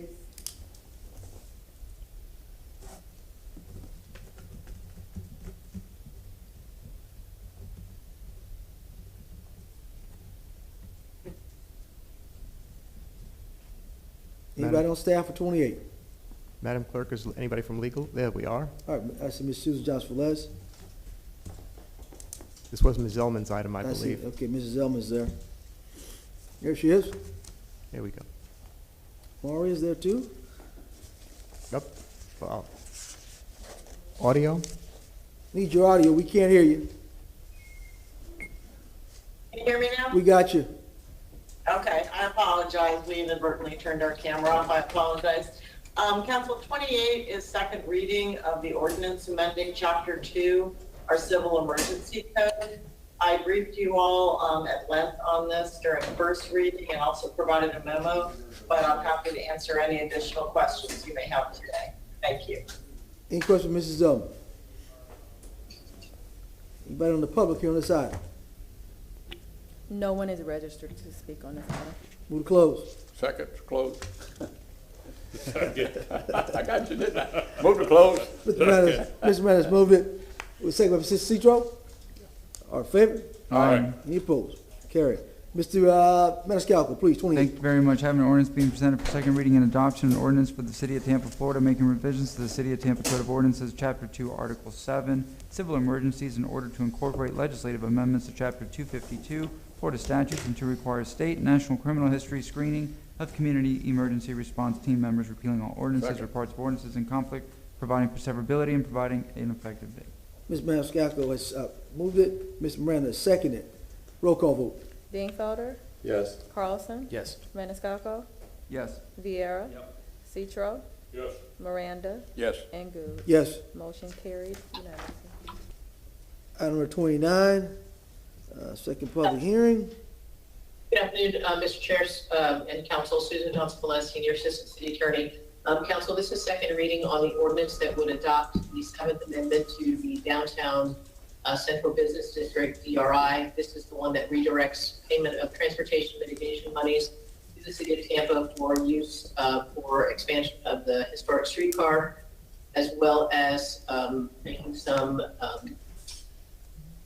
administrative modifications to reflect changes to the state legislation, and also indicating what will happen once Phase 4 trips are utilized within the DRI. I'm happy to answer any questions. Any questions, gentlemen? Any questions? Anybody from the public on this item? No one registered for this item. Move to close. Mr. Miranda moves to close. Second by Mr. Citro. All in favor? Aye. Any opposed? All right, we will go roll call. I'm sorry, Mr. Carlson. I'm sorry, I'm moving ahead of Mr. Carlson. Number 29, right? Yes, sir. I'm sorry. Okay. File number, I'd like to move file number DZ 82-30, ordinance being presented for second reading and adoption, ordinance of the City of Tampa, Florida, approving the 7th Amendment to a development order rendered pursuant to Chapter 380.06 Florida statutes for the Downtown Tampa Central Business District Development of Regional Impact, providing effective date. Second. All right, second by Mr. Dingfelder. Roll call vote. Citro? Yes. Carlson? Yes. Maniscalco? Yes. Vieira? Yes. Miranda? Yes. Dingfelder. Yes. And Goode. Yes. Motion carried unanimously. All right, item number 30 is a review hearing. Mr. Chairman, yes, You're recognized. That'll take some time. Is that going to be council's pleasure, the first item up when you come back from lunch? All right, number 30, first item. Mr. Maniscalco has moved it. Mr. Crosby has seconded. All in favor? Any opposed? Motion carried. Item, be the first item, number 30, after 1:30. All right, gentlemen, we should run it pretty smoothly. When we come back, we'll take 35 and 22 for staff reports at 1:30. We're adjourned. Recess till Recess. till 1:30. 1:30. Thank you, sir.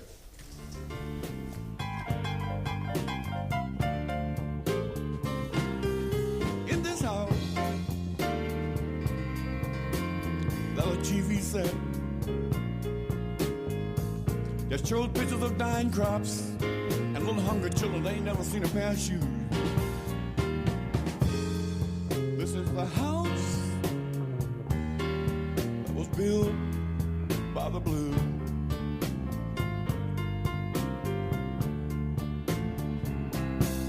In this house, there exists a man that's lost everything. Right now he's got nothing else to lose. This is the house, girl, that was built by the blues. We're gonna play the blues.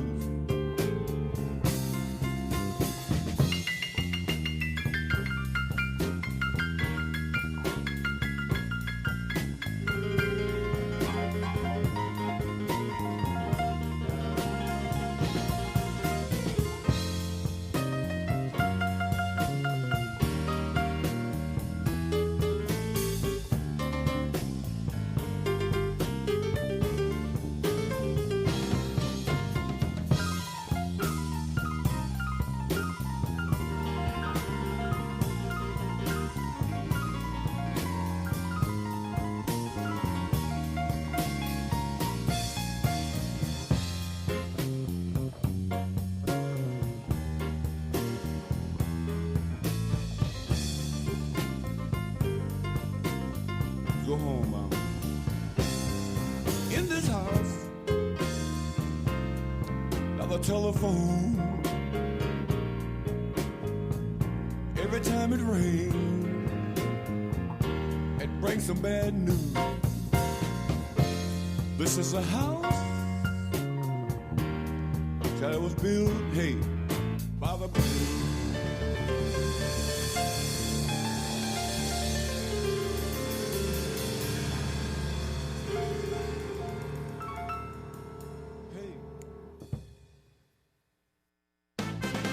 Yeah, baby, it's just me and you. Got a little dance I want to show you how to do. Let's get it on. Come on, girl. Let's do the train.